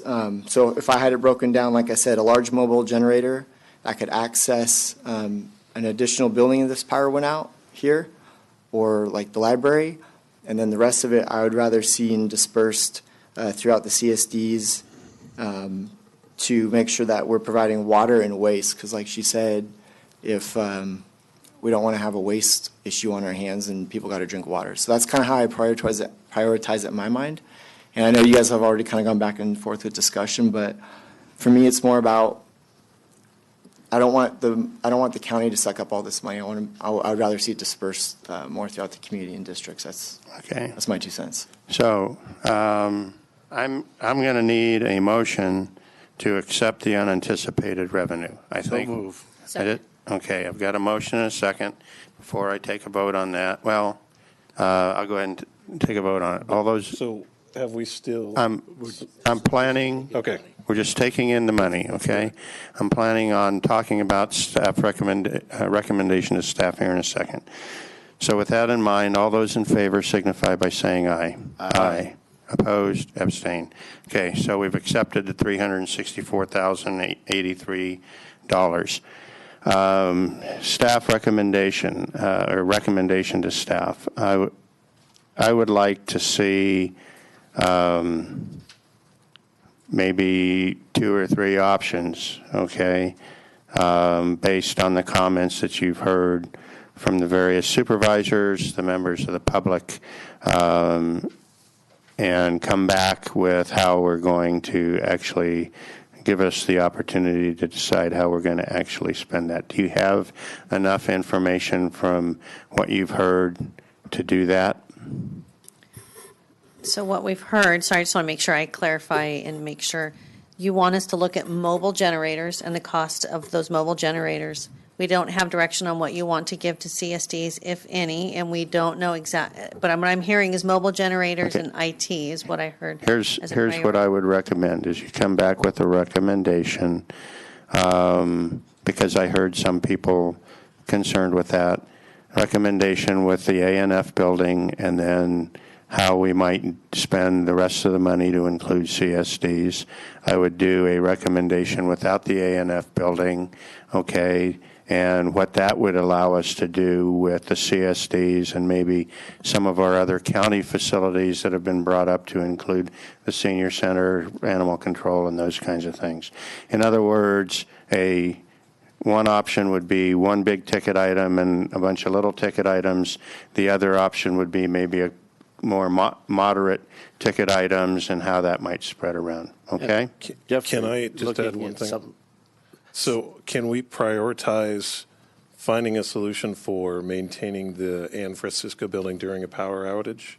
I mean, whether yes, it doesn't. Yes. One option would be get it. Just because we're talking about the largest amount of square footage. I get it. Space. I get it. Okay. So one option would be to include the ANF building, okay, and spread around the rest of whatever the remaining money is. The other option would be without the A&F building, and maybe do, I don't know, but spread how that would spread the money around. Because I think it's clear to me anyway, the A&F building is going to eat up, it looks like 75%, roughly 75% of the total amount of money. So if we choose to go down that path, we're going to be very limited on what we can do elsewhere.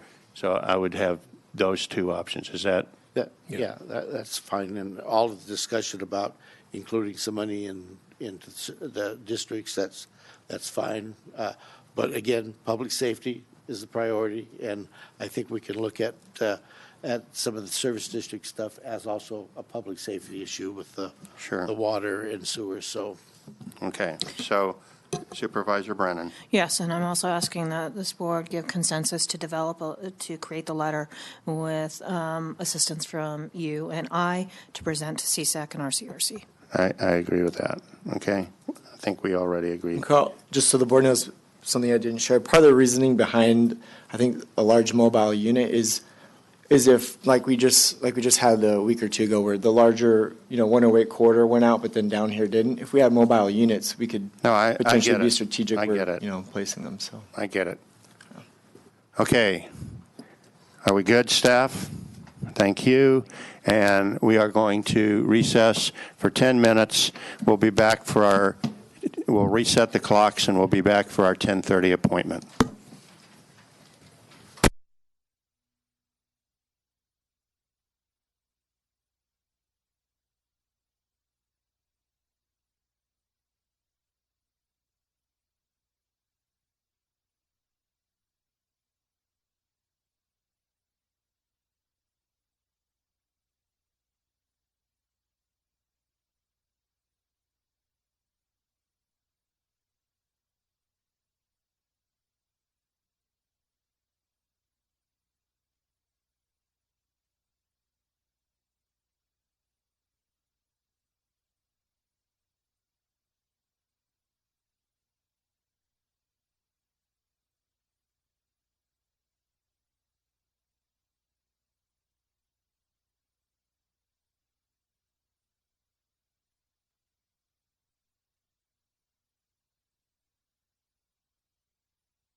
Come on up. Okay, good morning. Welcome. Thank you, Board. Appreciate the opportunity to talk to you. Anaya Kirk is on our governing board and asked me to come and update you on what we're doing at Mother Lode Job Training. So appreciate the opportunity. I am, yes. Go ahead.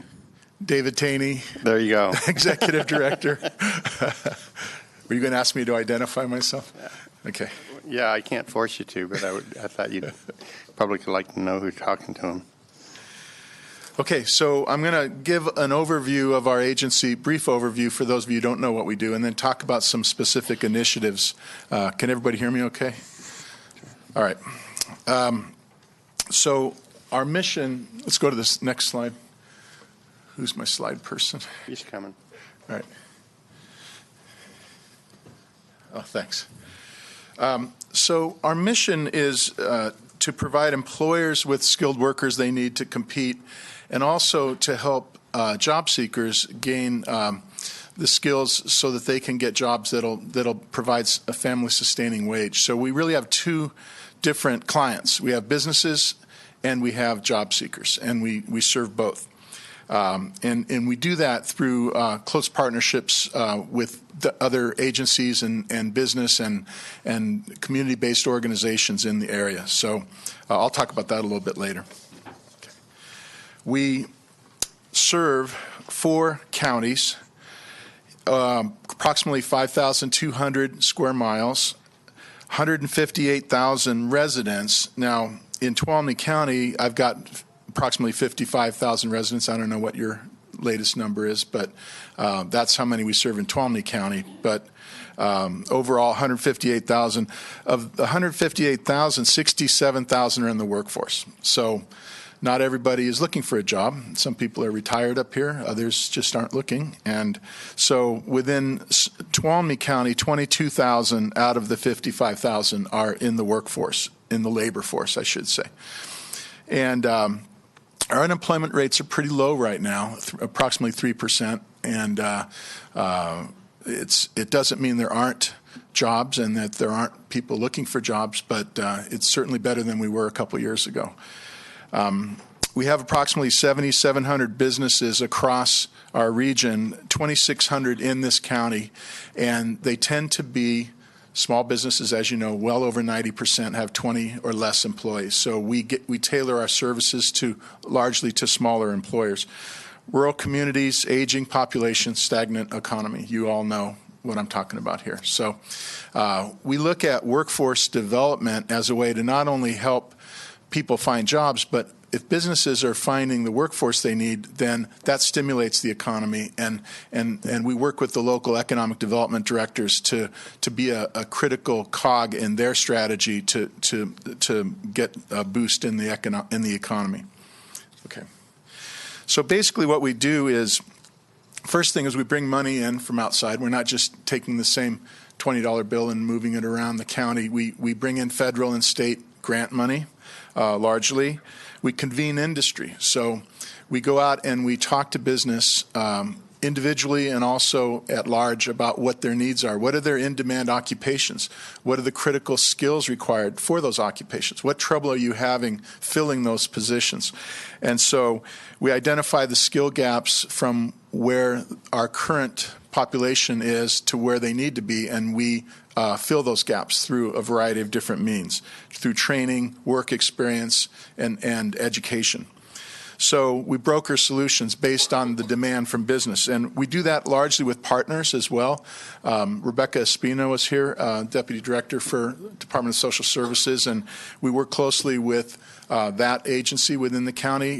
We have a couple of projects that we work on with them, a Welfare to Work project, where they have a mandate within their organization to move people off of welfare and into the workforce, and they contract with us to perform that welfare to work component. So they'll do the eligibility testing and then refer people to us, and then we'll do the job readiness and training and employment services. So that's been going on for many years.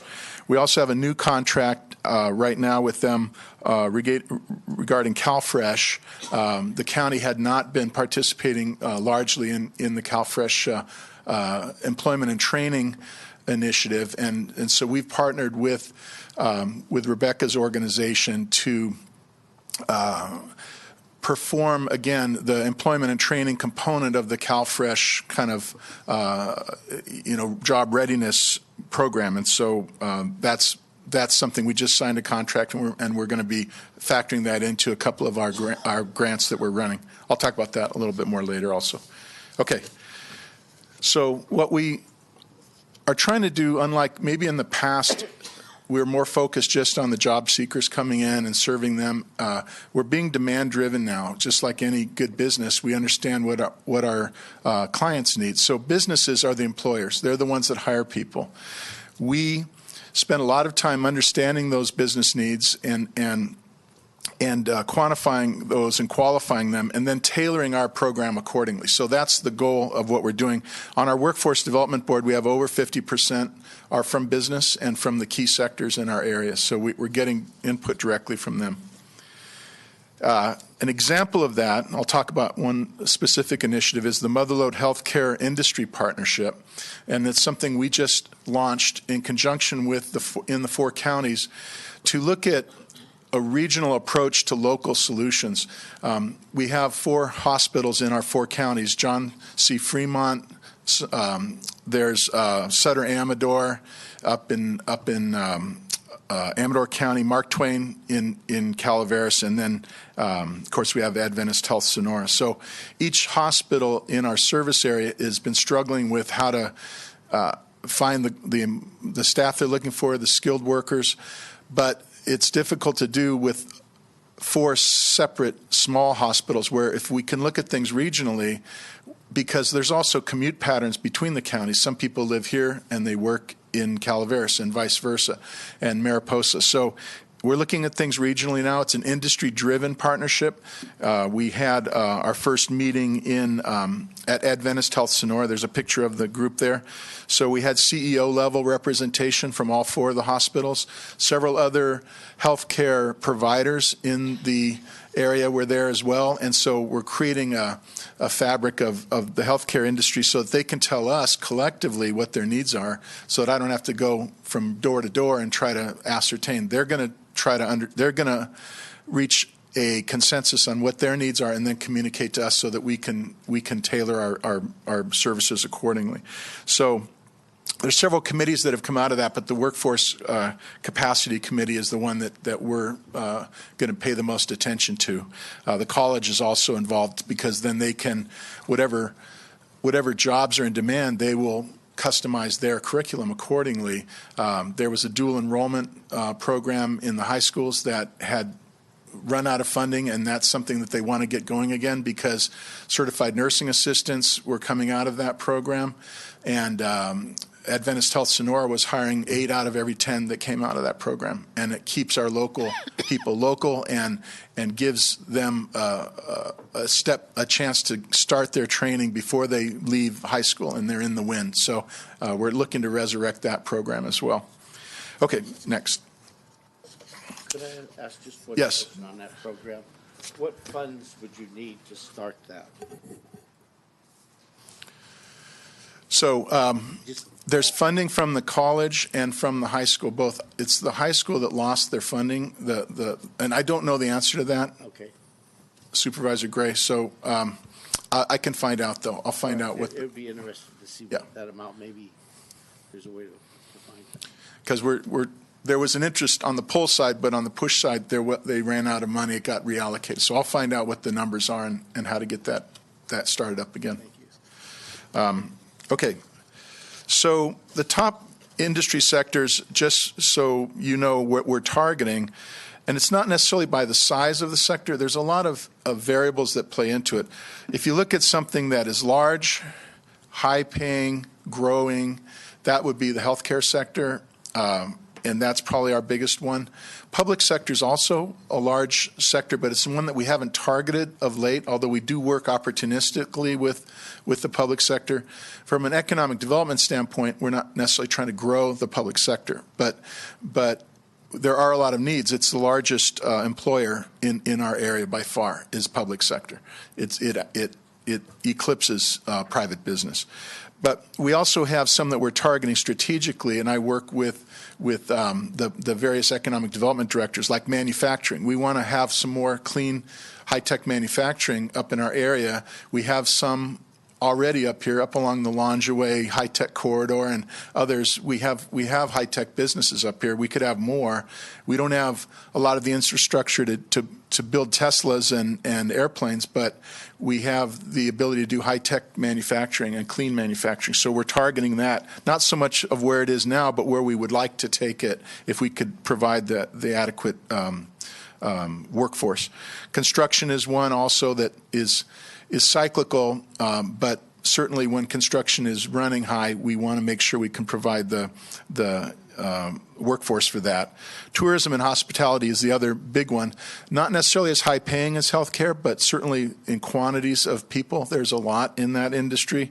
And so we target certain subsections of that, like culinary, so that that's one of the more higher paid jobs within tourism and hospitality. So we work to do apprenticeships and culinary programs. And then natural resources is a sector we kind of made up, but it includes fire and water and forestry and minerals and mining, and we have all that up here. So anything that Supervisor Brennan and I were talking just before we got started again about the tree mortality and how we could help lend the labor component to some of the programs that are coming up here to remove some of the dead trees. Okay, next slide. So here are the numbers for Tuolumne County, just so you can see what it looks like as far as our industries by jobs. And you can see government is by far the biggest. If you look in the middle of that bar, you'll see a gray slash. That would be what you'd expect in a normal community on the national average. Your public sector is usually not your largest employment sector, but for us it is. And so we're looking through our Workforce Development Board, we're looking to spend more time on that. Yes. I got a question for you on that. Is that a product of being in California, or is that, are we at a... No, it's a function of being in a small, in a rural community where we don't have a lot of residents, but we still have to operate services. And so you have a minimum level of service you have to provide. It also includes federal. So we have the Forest Service, we have the National Park Service through Yosemite. We have a lot of government employees through those services. And a prison. And the prisons, exactly. Okay, thanks. But then you can see healthcare is the second for jobs. Retail, we don't focus a lot on retail because the pay isn't as high in that area, but accommodation and food services, that would fall under the hospitality and tourism and construction. So you can see why we chose the industries we chose, and you can see by the numbers where the jobs are. And this is for Tuolumne County alone, this graph that I have up there. Okay. So just to go briefly over what kind of services do we provide. So for businesses, that's one of our clientele that we serve. They can come to us for labor market information, and we work with EDD with their labor market information. We also get our own so that they can understand where the opportunities are. We help them with pre-employment assessment. So they come to us a lot of times and say, hey, I can put an ad on Indeed and I get 50 resumes or 500 resumes, but I don't know how to assess these candidates. I don't have time to assess them. Remember, they're all small businesses with less than 20 people. They don't have an HR department. And so we become the HR department for a lot of these businesses. So we can do pre-employment assessments, give an idea not only what skills people are good at, but did they show up for, if they didn't show up for their appointments at our agency, they're not going to show up for work. So we do assessments in a lot of different ways. We do recruiting events, and so again, we act as the HR department for a lot of these businesses to do recruitments for them. And then depending on what the needs are, we will do upskill training so that we can help people upskill to the level that the business needs. We can do work-based training too. So we don't always just send someone to a training or to a college. We sometimes will designate the business as the training provider, and then we can pay the business some of our federal training dollars and designate the employer as the trainer. And that's worked out really well. It's a win-win for all of us in the community. Ultimately, it results in business growth. And we do have layoff assistance also when companies are facing layoff. We can help do layoff aversion through a lot of creative different methods. And even when there is layoff, we can help facilitate that and help some of those employees find other jobs. So that's what we do for business. For job seekers, similarly, we have the labor market data, so when they come in and they want a job, we tell them where the jobs are. We tell them what occupations are being hired, and we can direct them in the right direction. And we do career assessments for them, which is a little different than a pre-employment assessment for an employer. We go to them and say, what are you good at? What do you want to do? What are you interested in? We help them create a career pathway so that they can follow their roadmap. We can help them with job search. So we help them put their resume together and actually go out and search for jobs. And we can help them with essential skill training so that they can skill up to the jobs that are out there. We can provide financial aid for training. So either we can tell them where to go and what to do, or we can help pay for it. And so we have relationships with Columbia College and other training providers in the area where we can pay for trainings either at an institution or as on a work-based basis. So we can also do incumbent worker training. So we have done several lately where the employer already has employees, but they have to buy a new piece of equipment or they're going to they won't be competitive anymore. So, but then they need training on how to run the new piece of equipment. So we will train the existing workers of that employer so that they don't face layoffs and they don't face downsizing. So it's not just unemployed people we serve. We also serve employed people that need to skill up. And then we also provide support services. We can help if it's critical and it's a gating factor. We can help with transportation costs, uniforms, housing. We can provide a number of different related support services that might otherwise prevent daycare, childcare, that might otherwise prevent a worker from getting gainful employment. Okay, next. Okay, so here's the numbers, some numbers. We serve about 3,500 unique individuals every year. And we provide about 15,000 services to them. So when we track a service, that might be resume development or career pathway development or training, actual training that we provide. So each job seeker gets about 4 different services from us. And that's on a sort of self-directed level. We also do highly individualized services, about 250 to 300 every year, where we go deep and we really help them, train them for specific careers that we've targeted for them. So if you're going to get training through our program or we're going to pay for your labor or support services, then you need to enroll in our program. Otherwise, you don't need to enroll. You can just come down, use our computers, search our job boards, work with our roving support person in the office, and that's what most people do. On the business side, we work with businesses to place jobs in our system, so that we can help them find people. So we placed 575 orders were placed, and then we made 1,300 referrals to those orders. And I know you're going to ask how many of those resulted in jobs. We don't always track that. Because the employer doesn't always tell us which ones they hired. But we do track through our federal grant requirements how many people came out of our program in 2 quarters, how many had a job, and then how many had a job in 4 quarters out. And we're running about 80% on that metric. So the 3,500 that come in and don't really enroll in our programs, we don't know if they got jobs. But the ones that enroll, we track them at about an 80% job rate. Okay. Yes. And sorry, that's 3,500 a year? A year. Or okay. Per year. Okay. Across our 4 counties. How does that, have you related that to the unemployment rate? Well, you can do the math on that. Yeah, it would be more than 3%.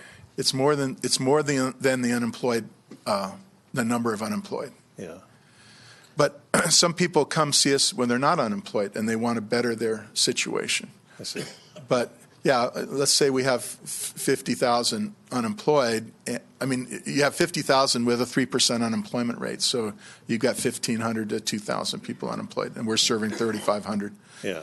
Well, I was just wondering if it's possible that, because I mean, you hear about the unemployment rate being underreported because it only counts people that are actively seeking looking. employment. It is that have given up underreported. or found other opportunities. Yeah. I mean, unemployment is down, whether it's 3% right. or not, you can argue. It's probably twice that much for people that just aren't working. Yeah. I was just thinking that figure right there seems a really valuable snapshot of people that are actually seeking employment and are taking the initiative to get the services that you provide to try and help them find jobs. And a lot of it is a function of the support partners that we have. If they're reaching the end of their unemployment insurance benefits or reaching the end of their welfare eligibility, they're more motivated to come visit us. And so that's how we work with the partners to do those kinds of handoffs. So, good? Good. Okay. Yeah, just something I noticed is interesting. It's a much higher number. If you went to any other workforce area, we're serving more people than are actually unemployed because we have less people.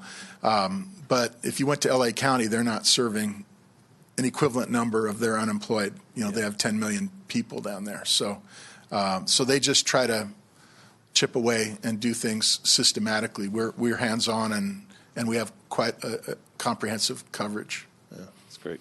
Okay. So on a governance level, I already spoke recently about Supervisor Kirk. We have two boards. So even though we're largely federally funded and also state funded, we're locally governed. So we have a governing board made up of a county supervisor from each of our 4 counties, and Supervisor Kirk represents us here with Supervisor Gray. Who's our alternate? Supervisor Gray is our alternate, and same with every county. So we have a 5-member, and then the 5th is our chair of our Workforce Development Board. We also have the Workforce Development Board that ensures that we're prioritizing around local priorities. And so that, like I said before, that's over 50% business. We have someone from Black Oak Casino, someone from Sonora Adventist Hospital, Adventist Sonora. Most of the major employers and then some of the smaller ones as well across our 4 counties. We also have labor unions represented. We have 3 different labor unions on our board. We have economic development. We have the college and the superintendent of schools is on our board. And so we have a cross-section of education, economic development, business, and other government agencies. Okay. So I'm going to talk about a couple of initiatives, and then that'll be the end of my presentation. So just to give you an example of a couple things we're actively working on right now, we recently received these 2 grants, $1.3 million. This was a state grant under Governor Brown, and now continuing under the new governor. And so we got $1.3 million to reduce recidivism through helping ex-offenders gain employment. And so the numbers on that are pretty staggering. They found out that ex-offenders that get a job shortly after being released are 3 times less likely to recidivate. Supervisor Kirk probably has numbers on that as well, but. So we want to get them as soon as they're out of prison and quickly get them into our workforce system so that they are focused on that instead of their prior lives that got them into trouble. And we put forth an innovative proposal to the state to do a pilot with Motherlode driving the pilot. The grant was for people that had already been released from prison and how we serve those in the supervised population in the community. We have 2 prisons in our workforce area. We have Mule Creek up in Ione, and then here we have Sierra Conservation Center. So between those 2 prisons, we have 8,000 of the total.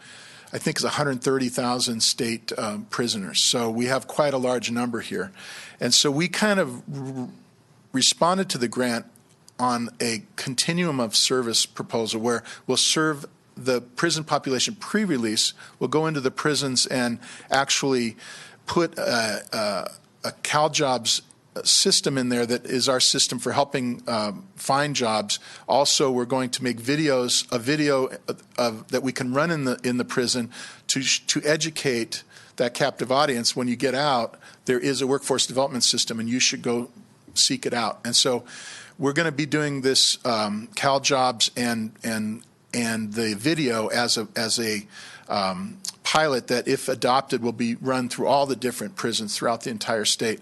And the whole idea is a continuum of service, because the people that are housed up here aren't released here for the most part. They're released in other parts of the state where they committed their crimes. And so if we can, and vice versa, the people that will be released here are probably not in the prisons locally. So if we can have a system where there's a hard handoff, we can serve them pre-release, get them job ready and targeted for jobs in their ultimate release area, and then we work with parole and probation to do a hard handoff to them. They in turn do a hard handoff to the workforce area where they are ultimately going to be released, so that when they are released, it's a hard handoff in the front door of the local workforce area, and they've already got job readiness services and a career pathway. So hopefully that gives them the best chance of not recidivating. We are working with the Department of Social Services, the local, your local Department of Social Services, to leverage some of this money. There's a CalFresh program that I mentioned a minute ago where there's an employment and training component. So we're working with Rebecca Espino and her organization such that we can do a match with all the effort that they're doing. We can match that with our grant and get twice as much out of our grant. And so we're going to be targeting some of these employment and training CalFresh eligible participants through the P2E grant and get them jobs, that where we can leverage. So that puts us at over $170,000 of potential money for doing that. We are targeting mainly high potential candidates that are motivated to change their lives, not the young, Turks that are going to go out and recommit, but we're working with the prisons to help us find more 30-something and older who want to change their lives, and those are the ones that are be participating in this program. We also have a new grant for a little over $500,000 for the opioid crisis, and this is a federal grant. The Prison to Employment is a state grant. Opioid is a federal grant, and there's a lot of, you don't have to be on opioids to benefit from this. It's we want to reintegrate dislocated workers, long-term unemployed, and any of those affected by the opioid crisis. So there's jobs available to help people transition from long-term unemployed and dislocated into a sustaining wage. But we also are training people to serve that community. So they're be trained to be counselors and opioid crisis counselors that can help prevent future episodes. So there's both of those components to this. We're partnering with the coalition, the Opioid Safety Coalition, and others that are already working on this and sort of dovetailing in so that we're providing the workforce component for this. So those are two things we're doing right now. Two kind of hot things off the table. We're going to do a press release around both of these here in the next few weeks. So the last thing I'll leave you with is our budget. We have the gray area is what we get if we just keep our lights on. The feds give us about $1 million a year, but that's not enough to do what we need to do to keep 4 centers open across a sparsely populated area. So we very aggressively go after new grants. So we have layoff aversion money, we have regional planning money, and some of these new things around prison to employment and opioid. We also are starting to contract with the counties. As I mentioned earlier, some of your agencies have an interest in seeing people transition into the workplace. So we're working with your county organizations to do that. Working with the Central Sierra Child Support Agency to help obligors, non-custodial parents who have obligations for child support, help them make their payments because they go into see their commissioner and say, I can't make my payment, I don't have a job. So the commissioner basically sentences him to work with us, him or her, and we can help them find jobs so that they can meet their obligations and pay their child support. So that's just another example of the way we work with the community organizations. So that's the budget. We're $1 million or so of just what we get from the feds, but we've kind of tripled and quadrupled that by aggressively going after new grant money, and that's where we are now. And that's the end of the presentation. Thanks. Go ahead. Questions? Just comment. Thanks, and for bringing this up to let the public see what's going on there. But most importantly, I just want to commend what a great job you've done as leadership for this mother-lode job training. It wasn't as great as it is now, so thank you so much. Thank you, Supervisor. I appreciate it. I'm going to ask for public comment at this time. Okay. Again, I would like to thank you as well. Very informative and awesome work that you're doing. Parrot everything that Supervisor Gray said, and keep up the good work. Thanks for coming in. Okay. Thank you very much. I appreciate it. Would the clerk of the board read our 11 o'clock closed session and all the other closed session items? Okay. The 11 o'clock is closed session conference with legal counsel, existing litigation, Authority Government Code Section 509569D1, National Prescription Opiate Litigation, United States District Court for the Northern District of Ohio, Eastern Division, case number 117MD2804DAP, and the other ones are... Just read the first two. Okay. Conference with labor negotiators, Tracy Riggs, Eric Earhart, Ann Fremd, Kimberly Phipps, Authority Government Code Section 54957.6, all bargaining units, and then closed session conference with real property negotiators, Authority Government Code Section 54956.8, property is APNs. Here we go. I have to read the whole thing. So it's 066, 030, 063, 054, 090 dash 032, 062, 670, 021 through 025, and 028. Agency negotiators are Sarah Carrillo, Tracy Riggs, and Maureen Frank, and its price and terms of payment. Okay, any public comment on any of the closed sessions? Do we anticipate a report out on any of them? Okay. My intent is we are going to adjourn into closed session. We will be back at 1:30 after lunch. We will report out of our closed sessions at that time. And I would ask that our supervisors go directly to the closed session. We're late. We're adjourned into closed session.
Okay, do we have a staff report? Come on up. Oh.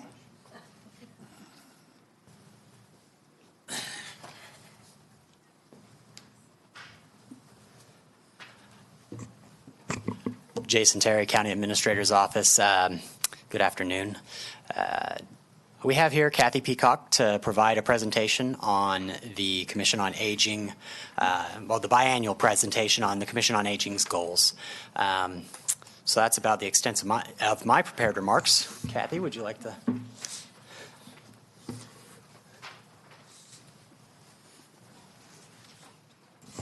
Good afternoon. We are here as the Commission on Aging. I'm the chairman this year, and we are here to present just a kind of a review of what you have appointed us to do. We do have the Commission on Aging. It's appointed by the Board of Supervisors. All your selected people are appointed and sworn in and have to follow the rules of the Board of Supervisors. So we have some little limitations on some things that we can do. We do follow the structure of the Board of Supervisors, but we do have bylaws that we operate by, and we are open to all residents of Tuolumne County. If anybody wants to come to the meetings, it's by far open, and it's a little bit limited and restricted in conversation because of the Brown Act structure, is what we have found. The membership at this time we do have the governance of the Brown Act. We do the ethics training, everybody on the commission. When the ethics training comes around or the Brown Act comes around, we are required to participate in that. And we do follow the Roberts Rules of Order. So that's basically our meeting type of structure. The membership at this time is currently 15 of the 20 spots. One is on a leave of absence, so it's basically down to 14, which is not a good thing. And you can see on your report there what districts have how many people. At the end of that line, it says MIRP. That means we have someone from Mariposa who is on the commission, and we have someone from Calaveras County who is also on the mission. And that's also a little murky in our conversations. We have 3 new members this year. 2 are in place, and 1 already resigned due to work reconstruction at the college, and so they were not able to continue being a commissioner at that point. We do have 2 terms expiring at the end of this year, so that's going to make some more open vacancies for us. The meetings are the executive committees the first Monday of the month, and that's at Interfaith at 2 o'clock. Mr. Terry often attends, and when he can, if he's doesn't have a conflict. And then our general meeting for all people is on the second Monday at 1:30 at the Senior Center, and I know that each one of you has been to a meeting at some time or another at the Commission on Aging meetings there. The meetings, if the meeting falls on a holiday like we have coming up in November, we'll meet the next day, which is a Tuesday, so we have to meet that day according to our bylaws. So the meeting this time will be on November 12th instead of the 11th. The committees we have formed each year, and I know from Mr. Terry's memo to you in July, he listed the actual committees that we are operating with. And I think it has just a little blurb of information of how we go about it. But we operate through a system of goals and objectives. We meet at the beginning of the year in January, and we review what we have as goals and objectives from the prior year. We don't go into all great detail because we review that each meeting, each month, of how far we're doing, what are our barriers, how we're accomplishing, or what issues are coming up with those goals. With the January meeting, it's more of a brainstorming time to kind of lay out what our plan is for the this coming year. So this coming January, we'll be meeting and talking about for 2020 what we would like to try to accomplish and how we're going to go about it. In February, we do I don't know if you're familiar with the colored dot system of priorities, but everybody's issued a little envelope with colored dots, and you go around and you put which color, which is most important, which is medium important, and which could be dropped or bundled into something else. And so that's basically how we pick the goals and the objectives, and then one of the persons on the commission will prioritize all that and fit it all in, and then bring it back to the March meeting, and we approve it and move forward from there. So it's a very simple system in that respect. And so that's why we like January to be a little bit of an open meeting, in that we want to hear from other people, not just from ourselves, but if there's other community people there, that they can also have, if they have some interest or thoughts that they would like us to address as well.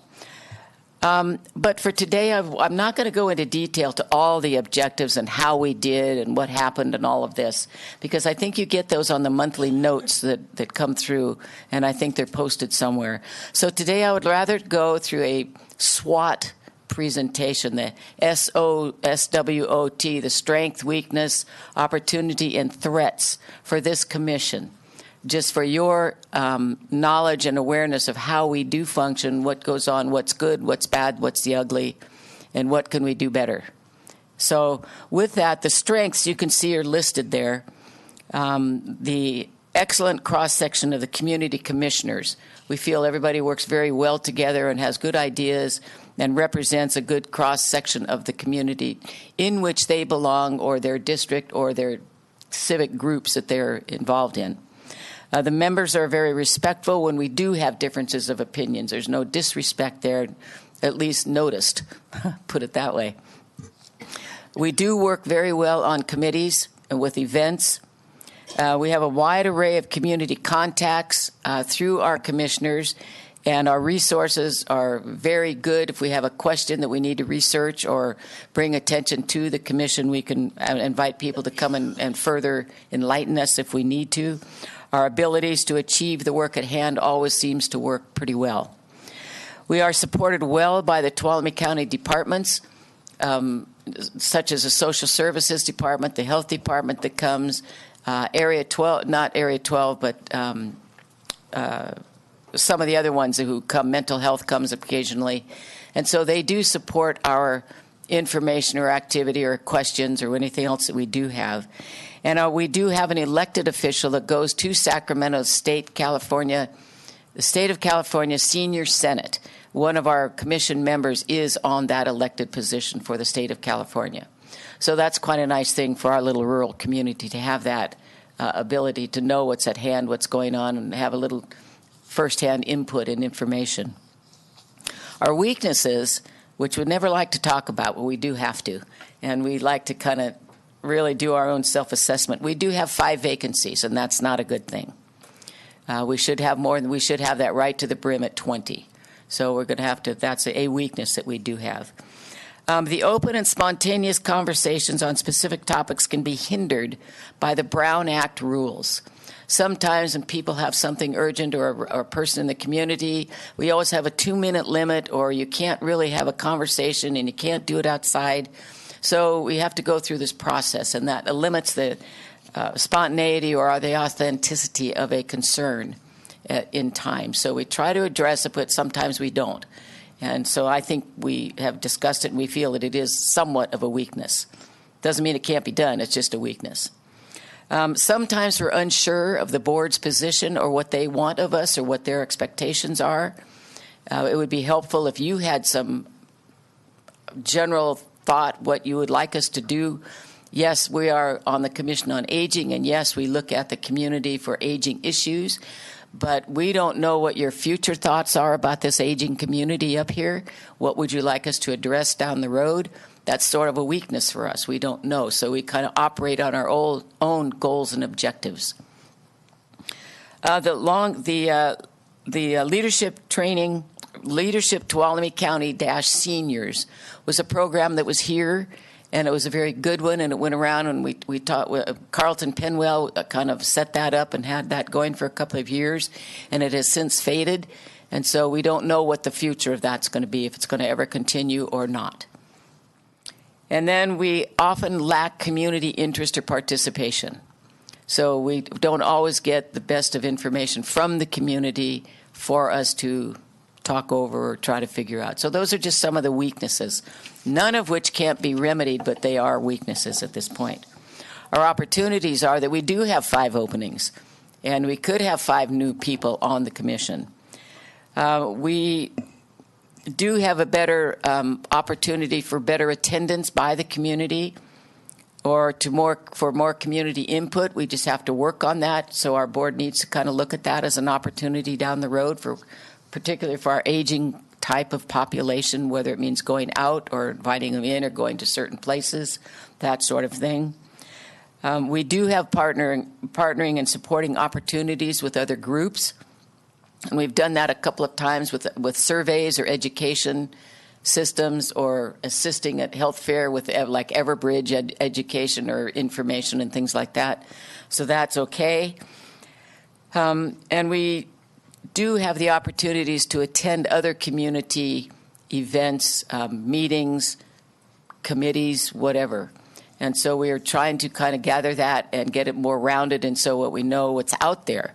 A lot of times we don't really know what's out there that relate to seniors or could possibly relate to the future of the seniors in our community.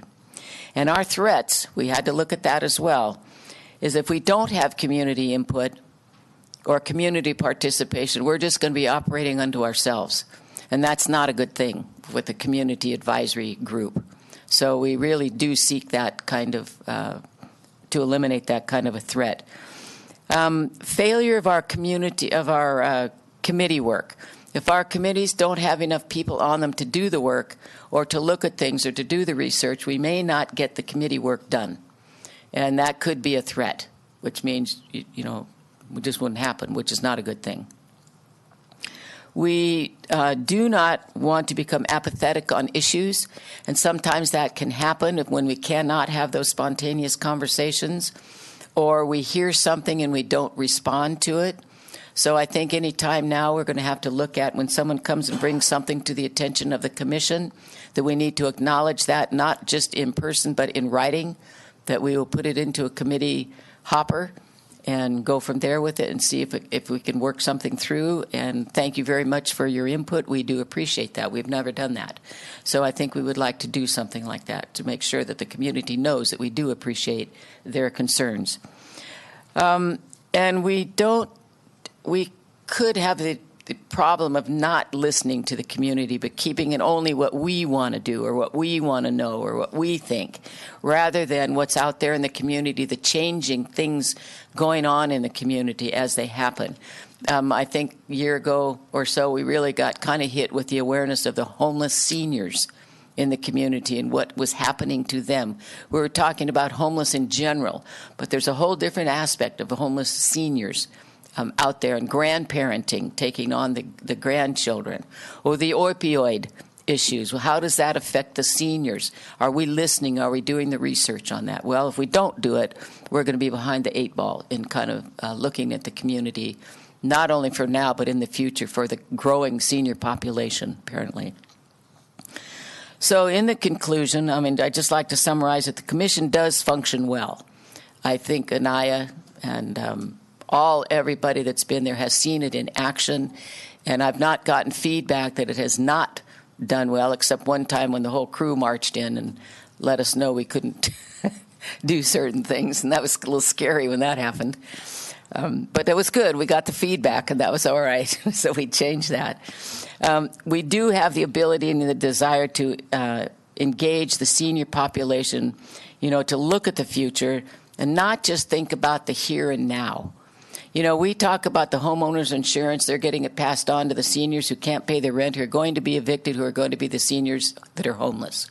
You know, it's a trickle-down effect every which way you look at those things.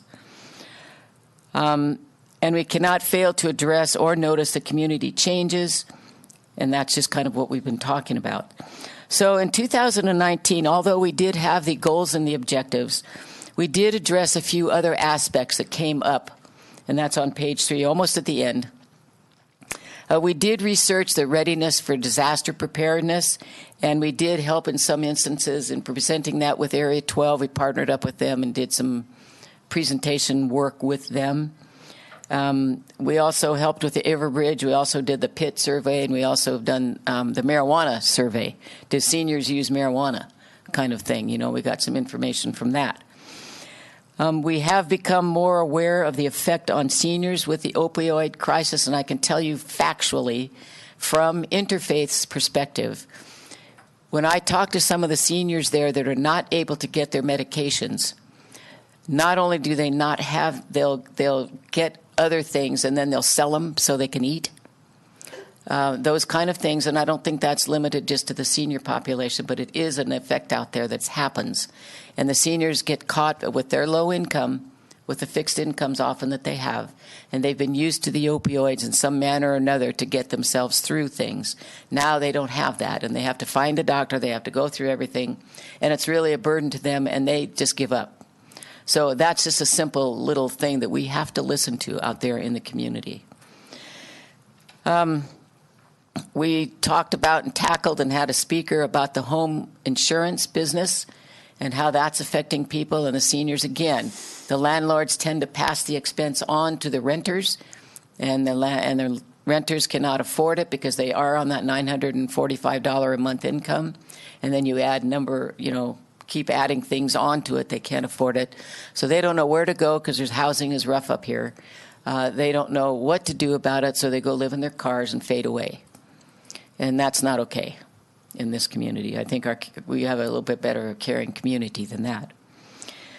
And then the grandparents raising the grandchildren. That was another thing we looked at a little bit more than just what our goal was.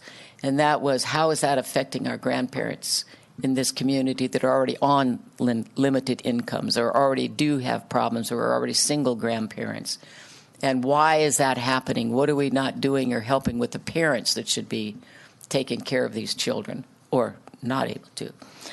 So, and then there was a couple of events that we sponsored. We do sponsor the Senior Expo in May, which is fashioned after the health fair, and that's all about senior stuff for families, for seniors themselves, a chance to get some little more one-on-one conversation about services for the seniors.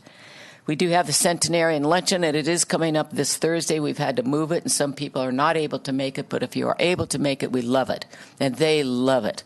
So anybody from the Board of Supervisors, since this is sponsored by the Board of Supervisors, Mr. Gray, you're there almost all the time. Sherry has been there all the time. And so Anaya and Ryan, I don't know that you've been there, but I think you should, and it's fun. This is our first opportunity, so. Good. So, and I know some past supervisors will be there, the Highway Patrol, the Sheriff's Department, and all that. Well, I don't think Highway Patrol, but I'm not sure about Sonora Police Department yet. It's a great event. It is. It's a fun one. It's a simple, fun thing. We have 60 to 70 people coming.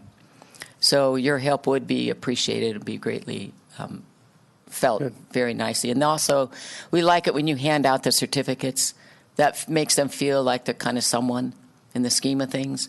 You know, they're 90. Oh, well, with that this year, too, we have centenarians in training.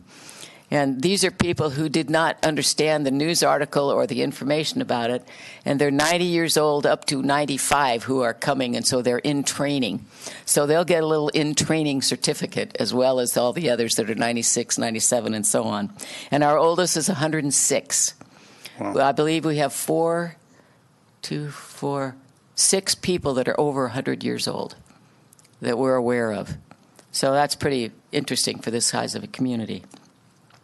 And then we have the Volunteer Senior Awards, Senior Volunteer Awards that we were going to have in October. We couldn't have it. We had to change it to November. We can't do it in November. So now it's going to be January 8th in 2020. And that will encompass all of 2019 for the nominations to come in.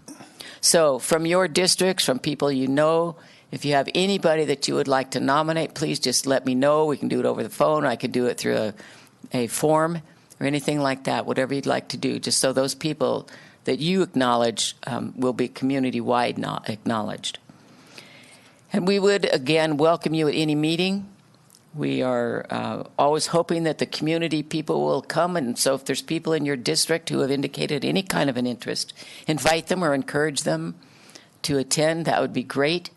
I know in September we go up to Groveland, and this was the first year, this last in September was the best one, I believe, that we've had going up there to Groveland. I think there was a little more outreach. Yes. And that helped. It did, and they gave us some great insight.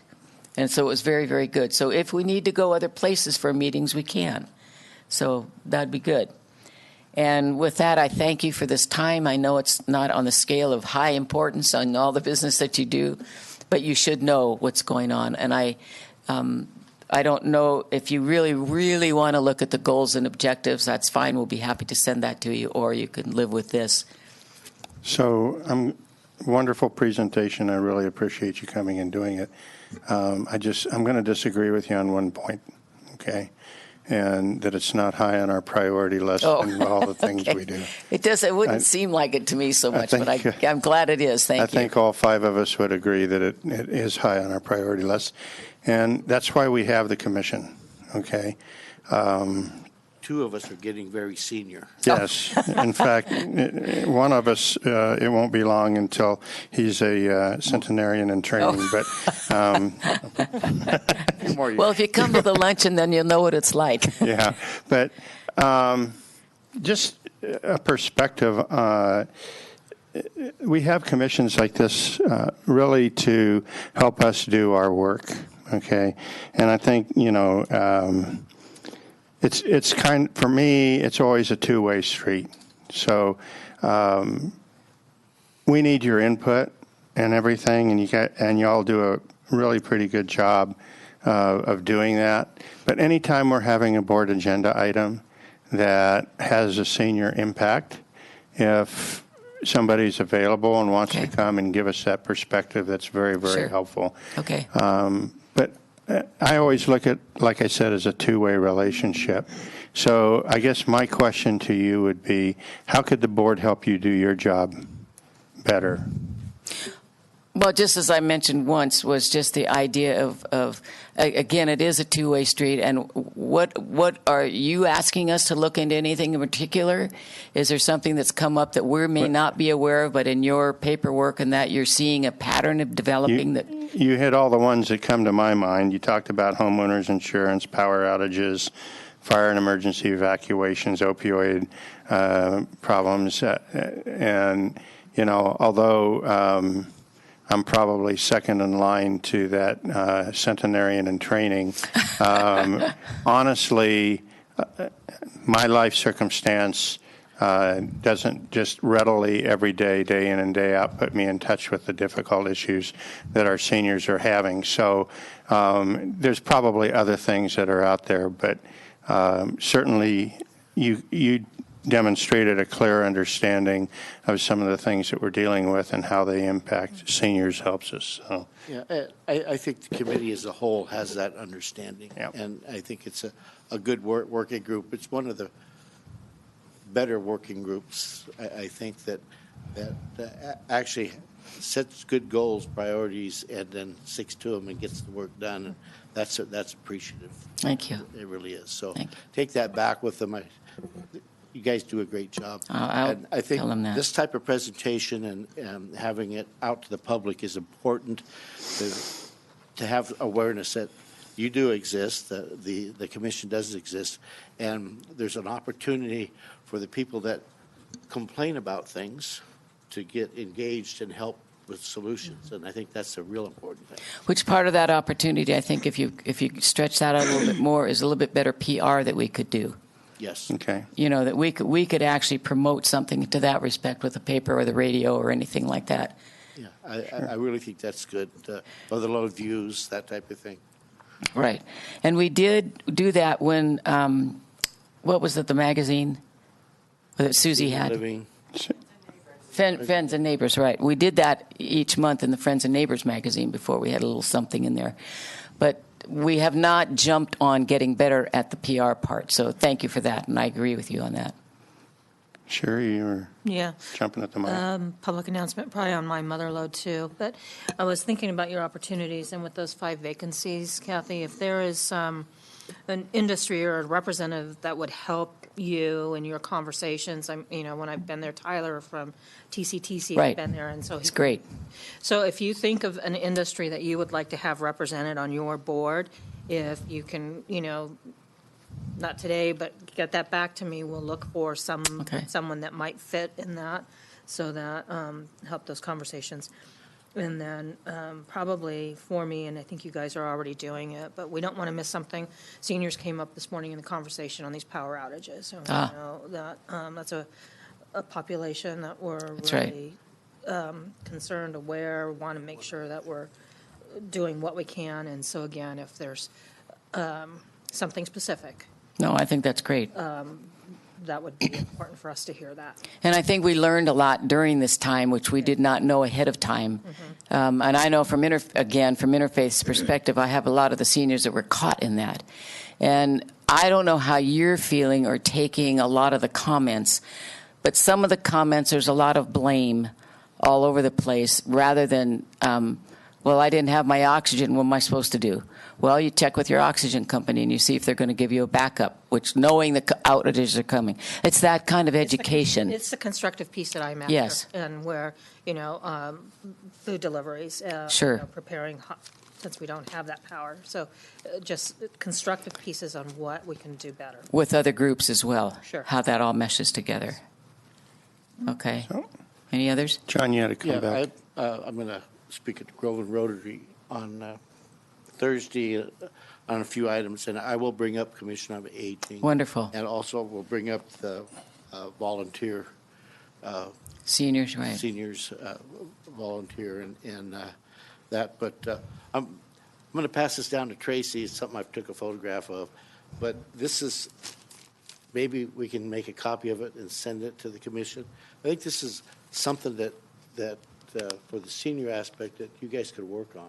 Okay. And just a possibility. So okay. If Tracy can get it to you guys,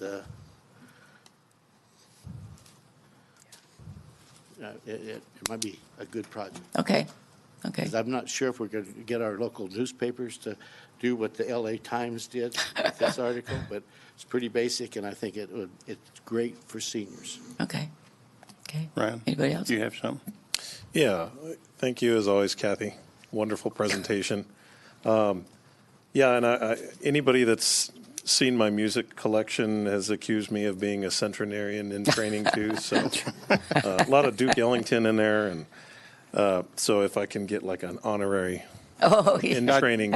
You'll get there before I do if you're listening to Duke I have some Ellington. old-fashioned attitudes about something. We do have a musician coming that's going to play old tunes, so you might great. recognize some. I'll be there. Yeah, and it's been touched on already, but looking at kind of the weaknesses that you outlined in being unsure of what the Board of Supervisors expects and, and desires for the working group, that to me is the main one that I look to the Commission on Aging for advice to know what the main priorities are with the senior group in our community, which is, it's very large and very important, the issues that happen here. And so I guess I look for, from the Commission on Aging, kind of what the marching orders are in the priorities of seniors in our community. And I think you've done a really good job at conveying that. So if there's anything, if you're looking for any direction on how to prioritize or what you are looking for, what do you think the Board of Supervisors expects from your group, just reach out. And I have plenty of things we can talk about, as I'm sure you do as well. And I have some names that I'll pass to you a little later of potential folks that we can get to sign up. Okay, and we'll follow up with that. Yeah. That's good. But I think, again, like Mr. Rotifer said, it's a two-way street. Yeah. We need to speak more to you. And I know we've been scheduled to do this a couple of times, and it's been put off or delayed or whatever, which is not a big deal because we can do it now, and we can continue to do it. And so I don't know, maybe if you want a report twice a year instead of once a year, or a paper report, or whatever, anything like that might keep it going a little bit. And Mr. Kirk is new up there, and I know that's up there, and where your District 3 is, there's a lot of older people that live up there and come and go, and there's, a lot of second homes and things like that. It's a little different than the downtown Sonora area, so that might be another aspect. Because I know when I've gone to those meetings that you've had up there, they're just focused on one or two things, and they stick on that, and they don't open up to other portions of the conversation. So that can be something too. So, a couple of comments. One, we have the Commission on Aging isn't the only one. We have a lot of difficulty, I guess is the right word, filling our various committees, commissions, boards, and all of that stuff. Any ideas that you have on how we can do that? But I do think that we could be doing a better job publicizing those, other than just the normal postings that we do. I don't know. I'll leave that to our CAO to. She doesn't have anything else to do. To maybe come up with some good ideas on how we enhance getting people to come out and volunteer to be part of that. One of the things that I've seen successful in the past is current members of the commission reaching out to acquaintances and friends and asking them to come help with the commission. Or another thing that I've done, and some people think it's rude, but a lot of times you get really good participants out of it, is when somebody's complaining about something, just say, hey, I really like your interest in senior issues. Would you be willing to serve on the commission? And then you can get those names to us through Alicia, and then we can appoint new board members. The other thing that I would, and again, I don't know, you can talk to Tracy, I may be preempting her or something, but she's doing a really great community outreach program where she's basically almost monthly, but not quite, pretty much monthly. She's going out and holding community town hall kind of discussion groups and stuff like that. And I think there's breakout sessions, is that right? Yeah. So there's breakout sessions where people can come talk to you. If you had somebody from your commission board, one of your commissioners at each one of those, then that may be another way to generate interest and stuff like that. Sure. So do you have a schedule of those, or how do you do that? Or can you just email me a list or something? We're still working on those dates, so I'll have Christina loop you in on that one. Okay. But there are some other things that I think that we can do to help you get the word out, as well as just, asking you to do it yourself. But again, those are just some things that I've seen work in some other situations like your own. And anybody else? Yeah, I was just going to say, and I go to a lot of homeowners association meetings, like MAHA and whatnot. If I have a little newsletter from you, a little blurb about the needs. I mean, I know what they are now, but I can share that with them. And, in a lot of the faith-based communities, ask them. So it's a better communication thing all the way around. Right.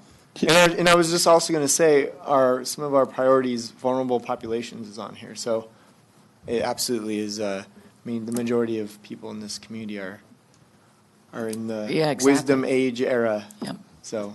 That's a way to say there it. There we go.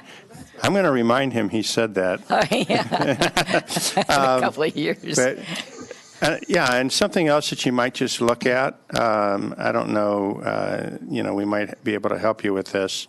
Again, I'll leave it up to Tracy. But if you just had a little trifold of the Commission on Aging, what your mission is, and all those things, and you could leave copies of it at the senior center. You could, have contact information there if you're interested in participating. Contact these people, right? And you could take it wherever you go. If you go to one of Tracy's things, you could take those and hand them out as well. So, again, just an idea on how you can get out into the community and engender some participation. And Mr. Terry's been really good about coming to the meetings and keeping us informed when Mr. Gray has not been able to be there for one reason or another. And he lets us know kind of, that information or a concern that has come up or something like that as well. So it helps. It's called teamwork. It is. Okay. So now you have a whole bucket full of I do. ideas. I have a list. Okay. Okay. Well, thank you very much for, first of all, public comment. Okay, thank you very much for coming. Thanks. This is very valuable information. See you Thursday. Exactly. Yes. I'll be there. Okay. Onward and upward. Will the clerk of the board please read item 18? Consideration of approving cancellation of the Board of Supervisors meeting of December 3rd, 2019 to attend the California State Association of Counties annual conference. Okay, Yes, ma'am. so this year we have the CSAC conference is the first week of December, so it's December 3rd through the 6th. And so we're asking that your board would consider canceling this board meeting.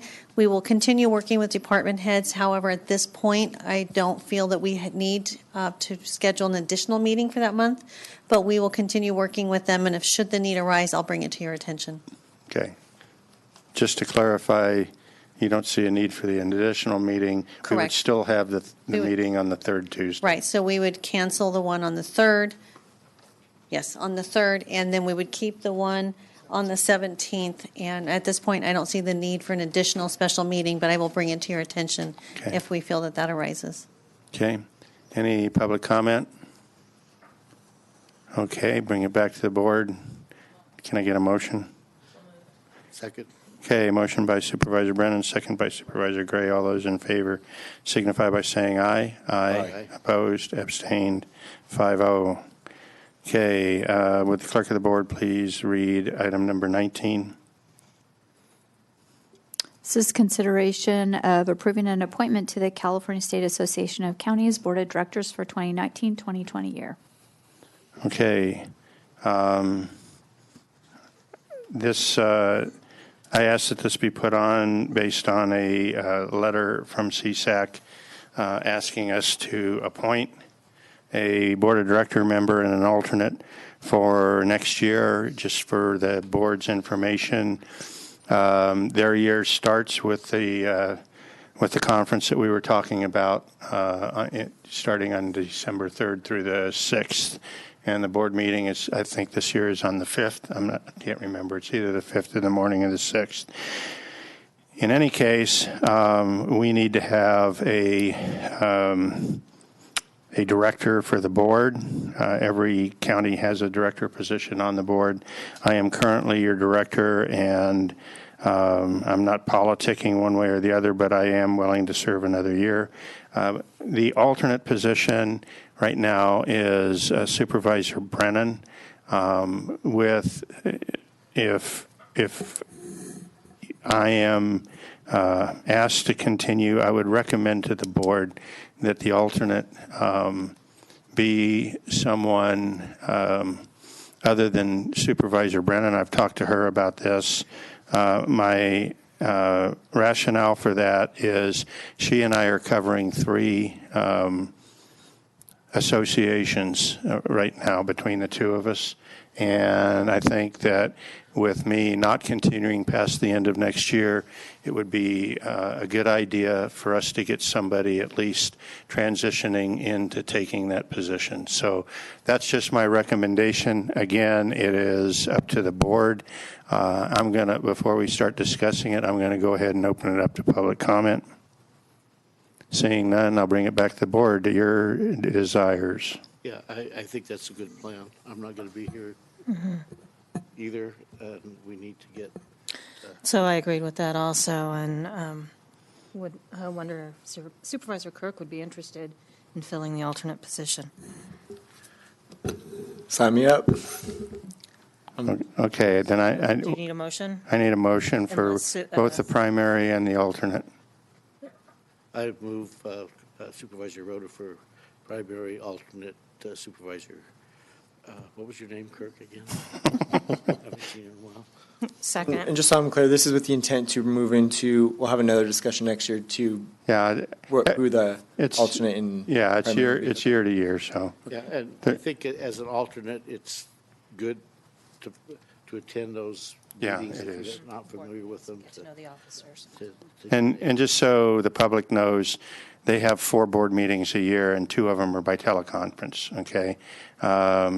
The ones that are not happen to be coincident with their annual meeting and their legislative conference. So there's no additional travel required to make those meetings. You're just going to the board meeting as one of the agenda items on those 2 conferences that you'd probably attend anyway. Okay, anybody, other comments? Okay, all those in favor signify by saying aye. Aye. Aye. Opposed, abstain, and CAO, will you contact CSAC with the results of that? Okay, you will do that. Okay. With that, I'm going to go ahead and do reports. Alicia, you got to... Reports. No, I went on an amazing vacation. That's about it. I'll leave it at that. That's a good report. That's Yeah. probably the best report that we're going to get today. County Council? Sure, just a couple of brief comments. Last week I attended a PERS educational forum, so that was interesting. We've been dealing with a lot of jail-related issues in our office. And then I really want to thank the Sheriff's Office for inviting us to participate in their haunted house. Leah had this amazing idea, and we were able to actually bring her vision to life. So we created sort of a Pirates of the Caribbean theme room, and we just had a great time. That's it. Okay. County Council? Or County Administrator. I'm sorry, County We Administrator. could do Sarah twice, It's been though. a I'm long sure she day. has more things she could talk about. So I'm sure your board noticed that Eric and I were away for training for, I think, 2 straight full weeks. So there were 3 conferences in a row. The first one we went to was the County Association of County Executives. This is an annual conference in which we get to meet with all the other county executives across the state of California. And it really is a great time. They bring in some really good speakers, but we get better time where we all get to sit around and talk about issues that we all share and the way that we're each handling them. And this was the first year that Eric got to go, and so he got to meet some of those individuals. They also bring some of their deputies and assistants, and it really does give us that ability to make a face and a contact with someone in the event we want to reach out and just ask how others are doing things. The other one we went to was ICMA, that is the International County City Management Association, and this year it was in Nashville, Tennessee, which is a beautiful, beautiful place. However, they did also have some great sessions, and he and I would go to some of the separate sessions. I did a few, and I think he also did one on organizational culture. And those of you who work with me know that's something I'm passionate about, and so there was some really good training on that, and more to come soon. And the final one was Sarah and Eric and I and Debbie, our auditor controller, all attended the PERS conference. And the PERS conference being of such importance to us right now as we, as our small rural counties and cities continue to see that cost increase. And during the budget, you'll remember that we said that we are seeing our fixed cost increase about $1 million every single year. And that does not include the fact that what we're seeing right now is not where the amortization will change from a 30-year to a 20-year amortization, which means our fixed cost could go up by 1/3. They'll actually put it into place next year, but it won't go into the budget until 21-22. So the opportunity that we had was we met with a representative from RCRC. Debbie had been sitting and chatting with some of them. I relayed our concerns about those increasing costs. And so they actually want to talk to us some more about that and what that would mean. I did voice some concern that in the beginning, you may remember we were talking and working with RCRC about a hardship for small cities and counties where maybe we could stick with that 30-year amortization, not go to the 20. So I'm hoping to pick that up again. Then continue to do the Meet the CAO. Those are the monthly meetings, the first Friday of every month, and we do them from 12 to 2. What we were doing those, either meeting here, we've gone up to Groveland, and now I'm kind of roaming around the county. So last Friday, I was up at Miwok at the Zoe's Coffee Shop, and I have to tell you, if you have not been there, it's beautiful. A lot of people are going down the hill. I encourage you to go up the hill. It's a beautiful little coffee shop. The people up there were fantastic. They were welcoming. They were nice, and it had great coffee as well. So, and then the other thing is, as you know, when I talk about organizational culture, our office continues to go and meet with and go and join other department meetings. And so yesterday we joined the sheriff's office. We got to sit down with the sheriff, his undersheriff, lieutenants, and a few other management staff. And again, we just kind of share a little bit. We talk. And then the same thing Sarah said, wanted to thank the sheriff. They've been doing a phenomenal job on their Halloween. They open it up for the public. Children can go in there. Carl and I went together and walked through. In fact, I had Carl go through the scary part first, and I followed behind him. But shout out to our office they did a Toy Story theme. And as always, Christina is fantastic. She's got some great help to make it work, and they did a great job. We even had a T-Rex in there, although he did scare some of the kids, but he was in there. And then we are working on those community forums, as you had discussed earlier. Those will be coming out fairly soon. The goal of these community forums will be for us to connect. And as much as I've been trying to connect internally, now we'll begin and the process of connecting externally as well. And I expect that those will continue into the future. And I think that's it. Thank you. Supervisor Kirk.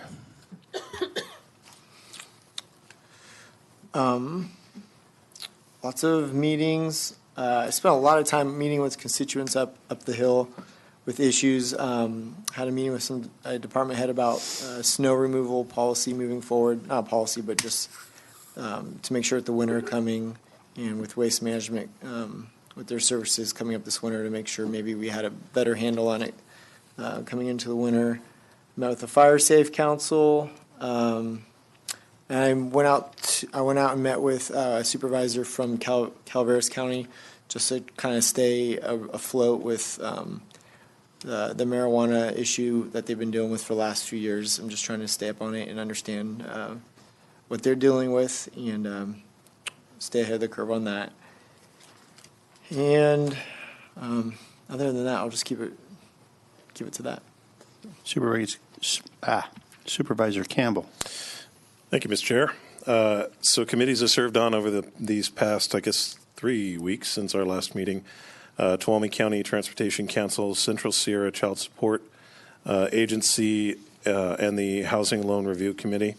I also attended the Adult Health Fair. I got my flu shot there, so that's don't have to worry about that as much. I attended the Empowering Women conference down at the Opera Hall. That was a great event. And then I also participated in the Chef's Table event at the Senior Center, which it's similar to what we're going to be doing this week with the centenarians, except a little bit younger. These people were in their, 70s and 80s, so, young whippersnappers. And then the last issue I wanted to bring up is I spent what I really spent a lot of time over the past couple of weeks was related to the power outages we've had, and I just want to share a little bit of what I've seen, trying to make sure that my constituents had everything they needed, and that they were had what they needed going into this. And what I saw was I had one constituent in particular who had a propane heater inside the house. She was older and didn't have the ability to change out the tanks on that, and so she spent the night in the cold one night. I saw candles in people's homes, people using generators that weren't necessarily as experienced with it.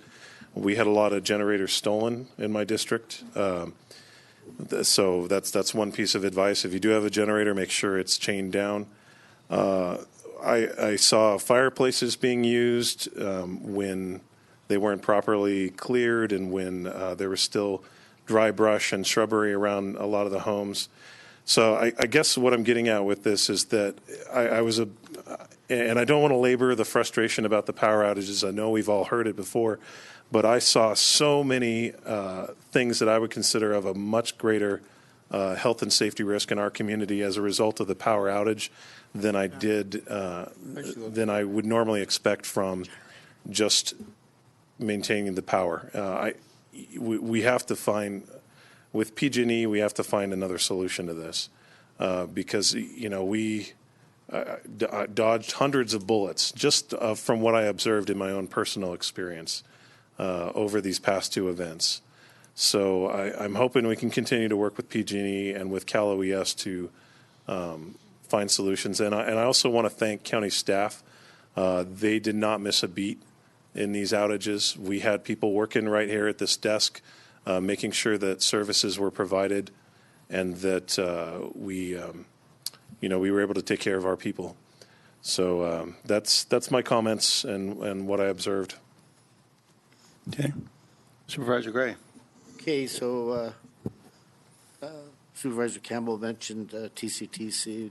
Did attend that. We also had a solid waste meeting, discussed the issue of recycling and how it's being done, and looking at a way to make it better.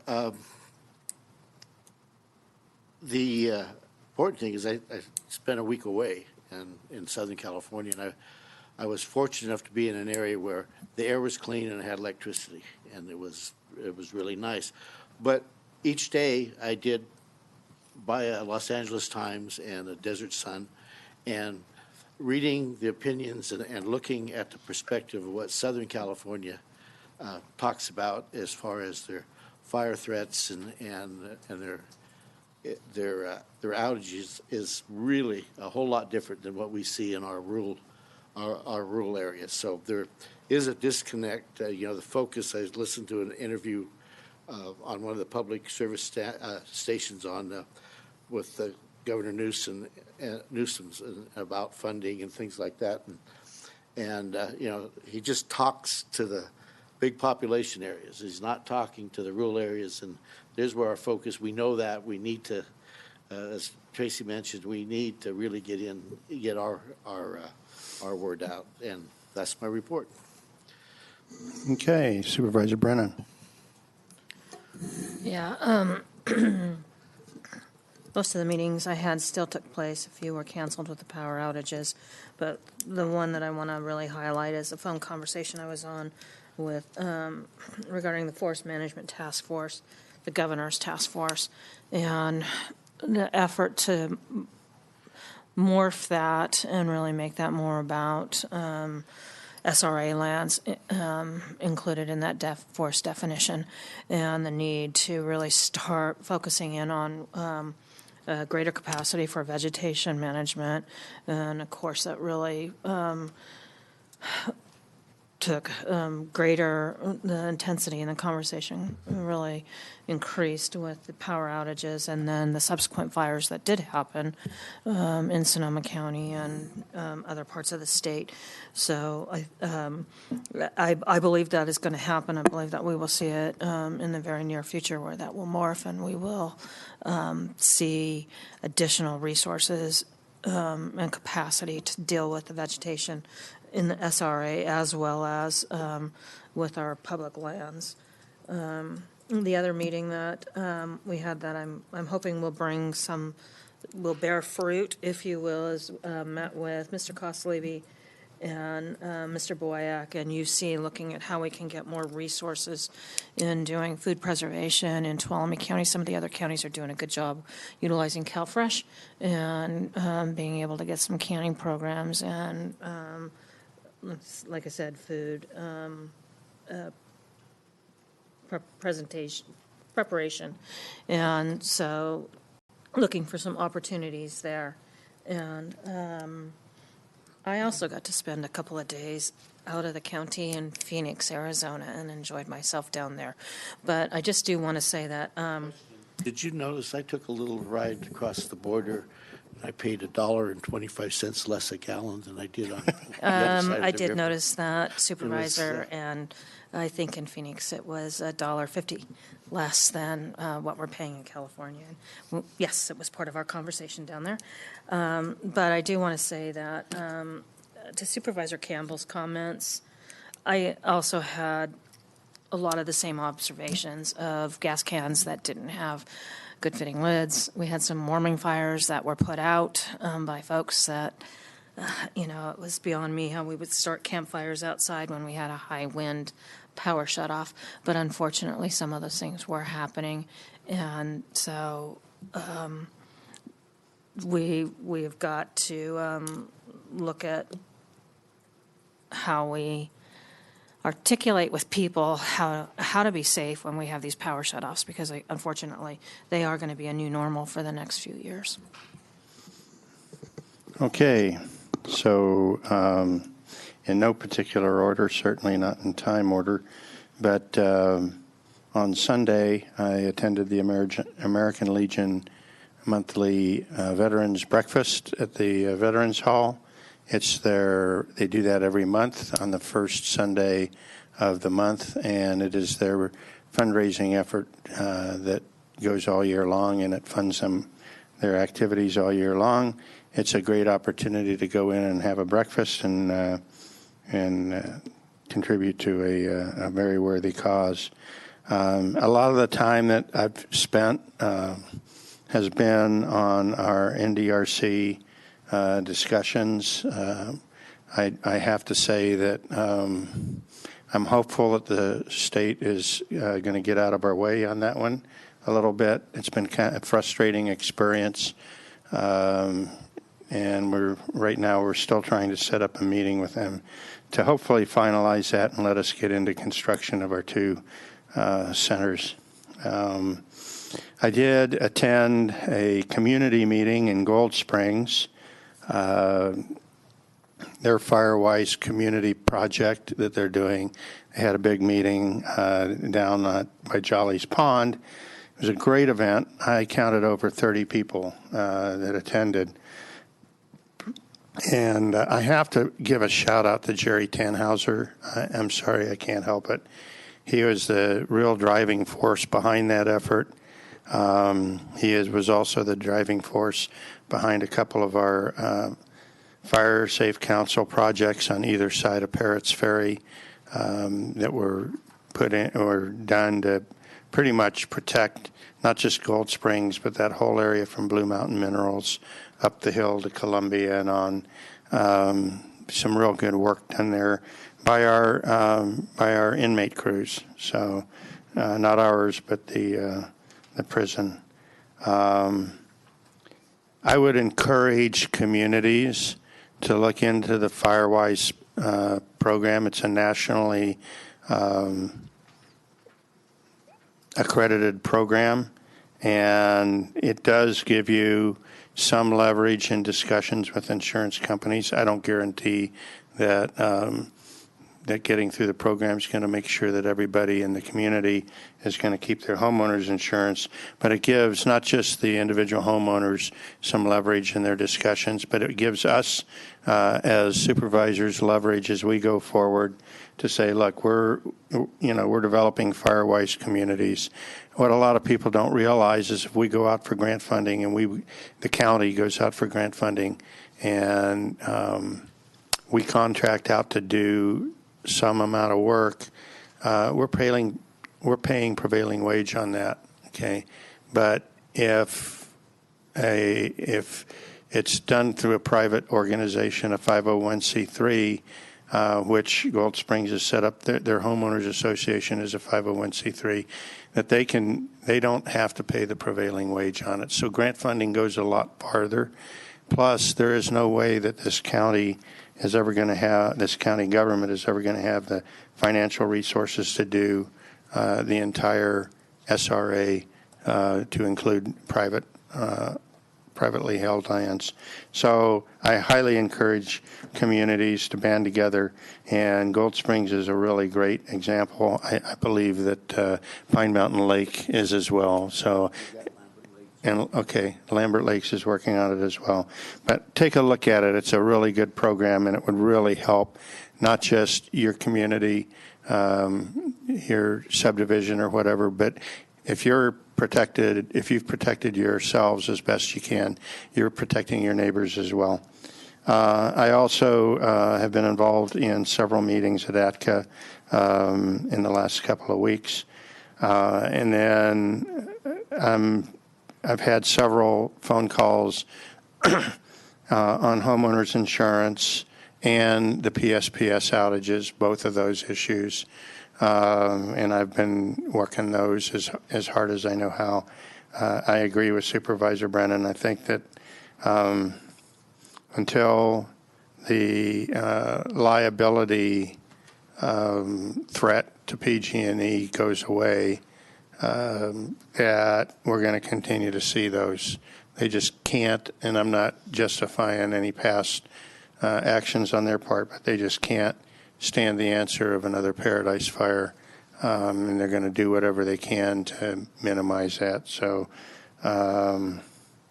whether we like it or not, I think that's the way of the future. So, and I do agree that a lot of people, I hope through ignorance and not through maliciousness, are doing some really not so intelligent things to try and either stay warm or stay lit or whatever. And honestly, folks, generators are not a panacea.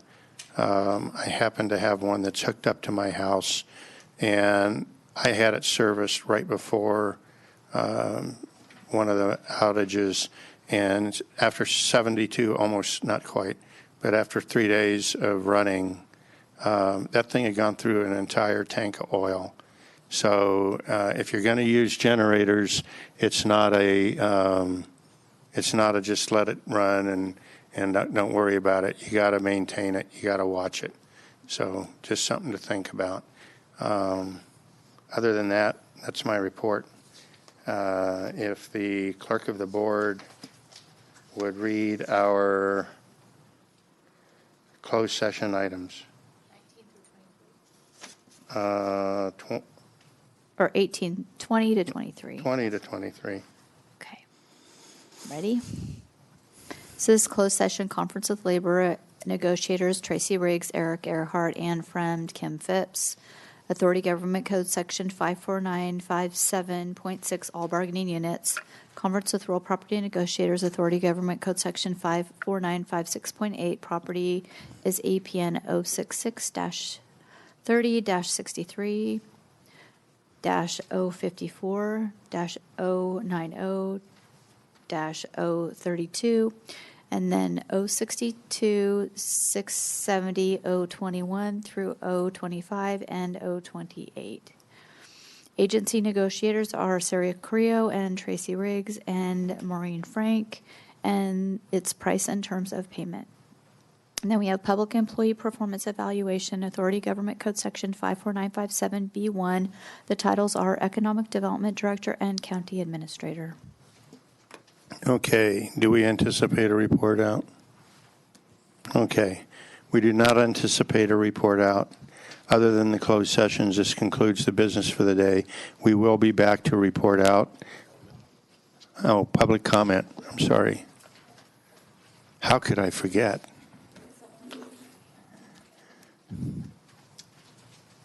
Well, I just want to say I've been very impressed with the energy and looking at new ways of doing things that Tracy has brought. So she gets an A+ from me.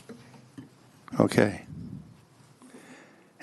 Okay, so as I was saying, we don't anticipate a report out, but we will be back to report out if necessary. Other than that, the business for the day is concluded, and we're going to recess into closed session.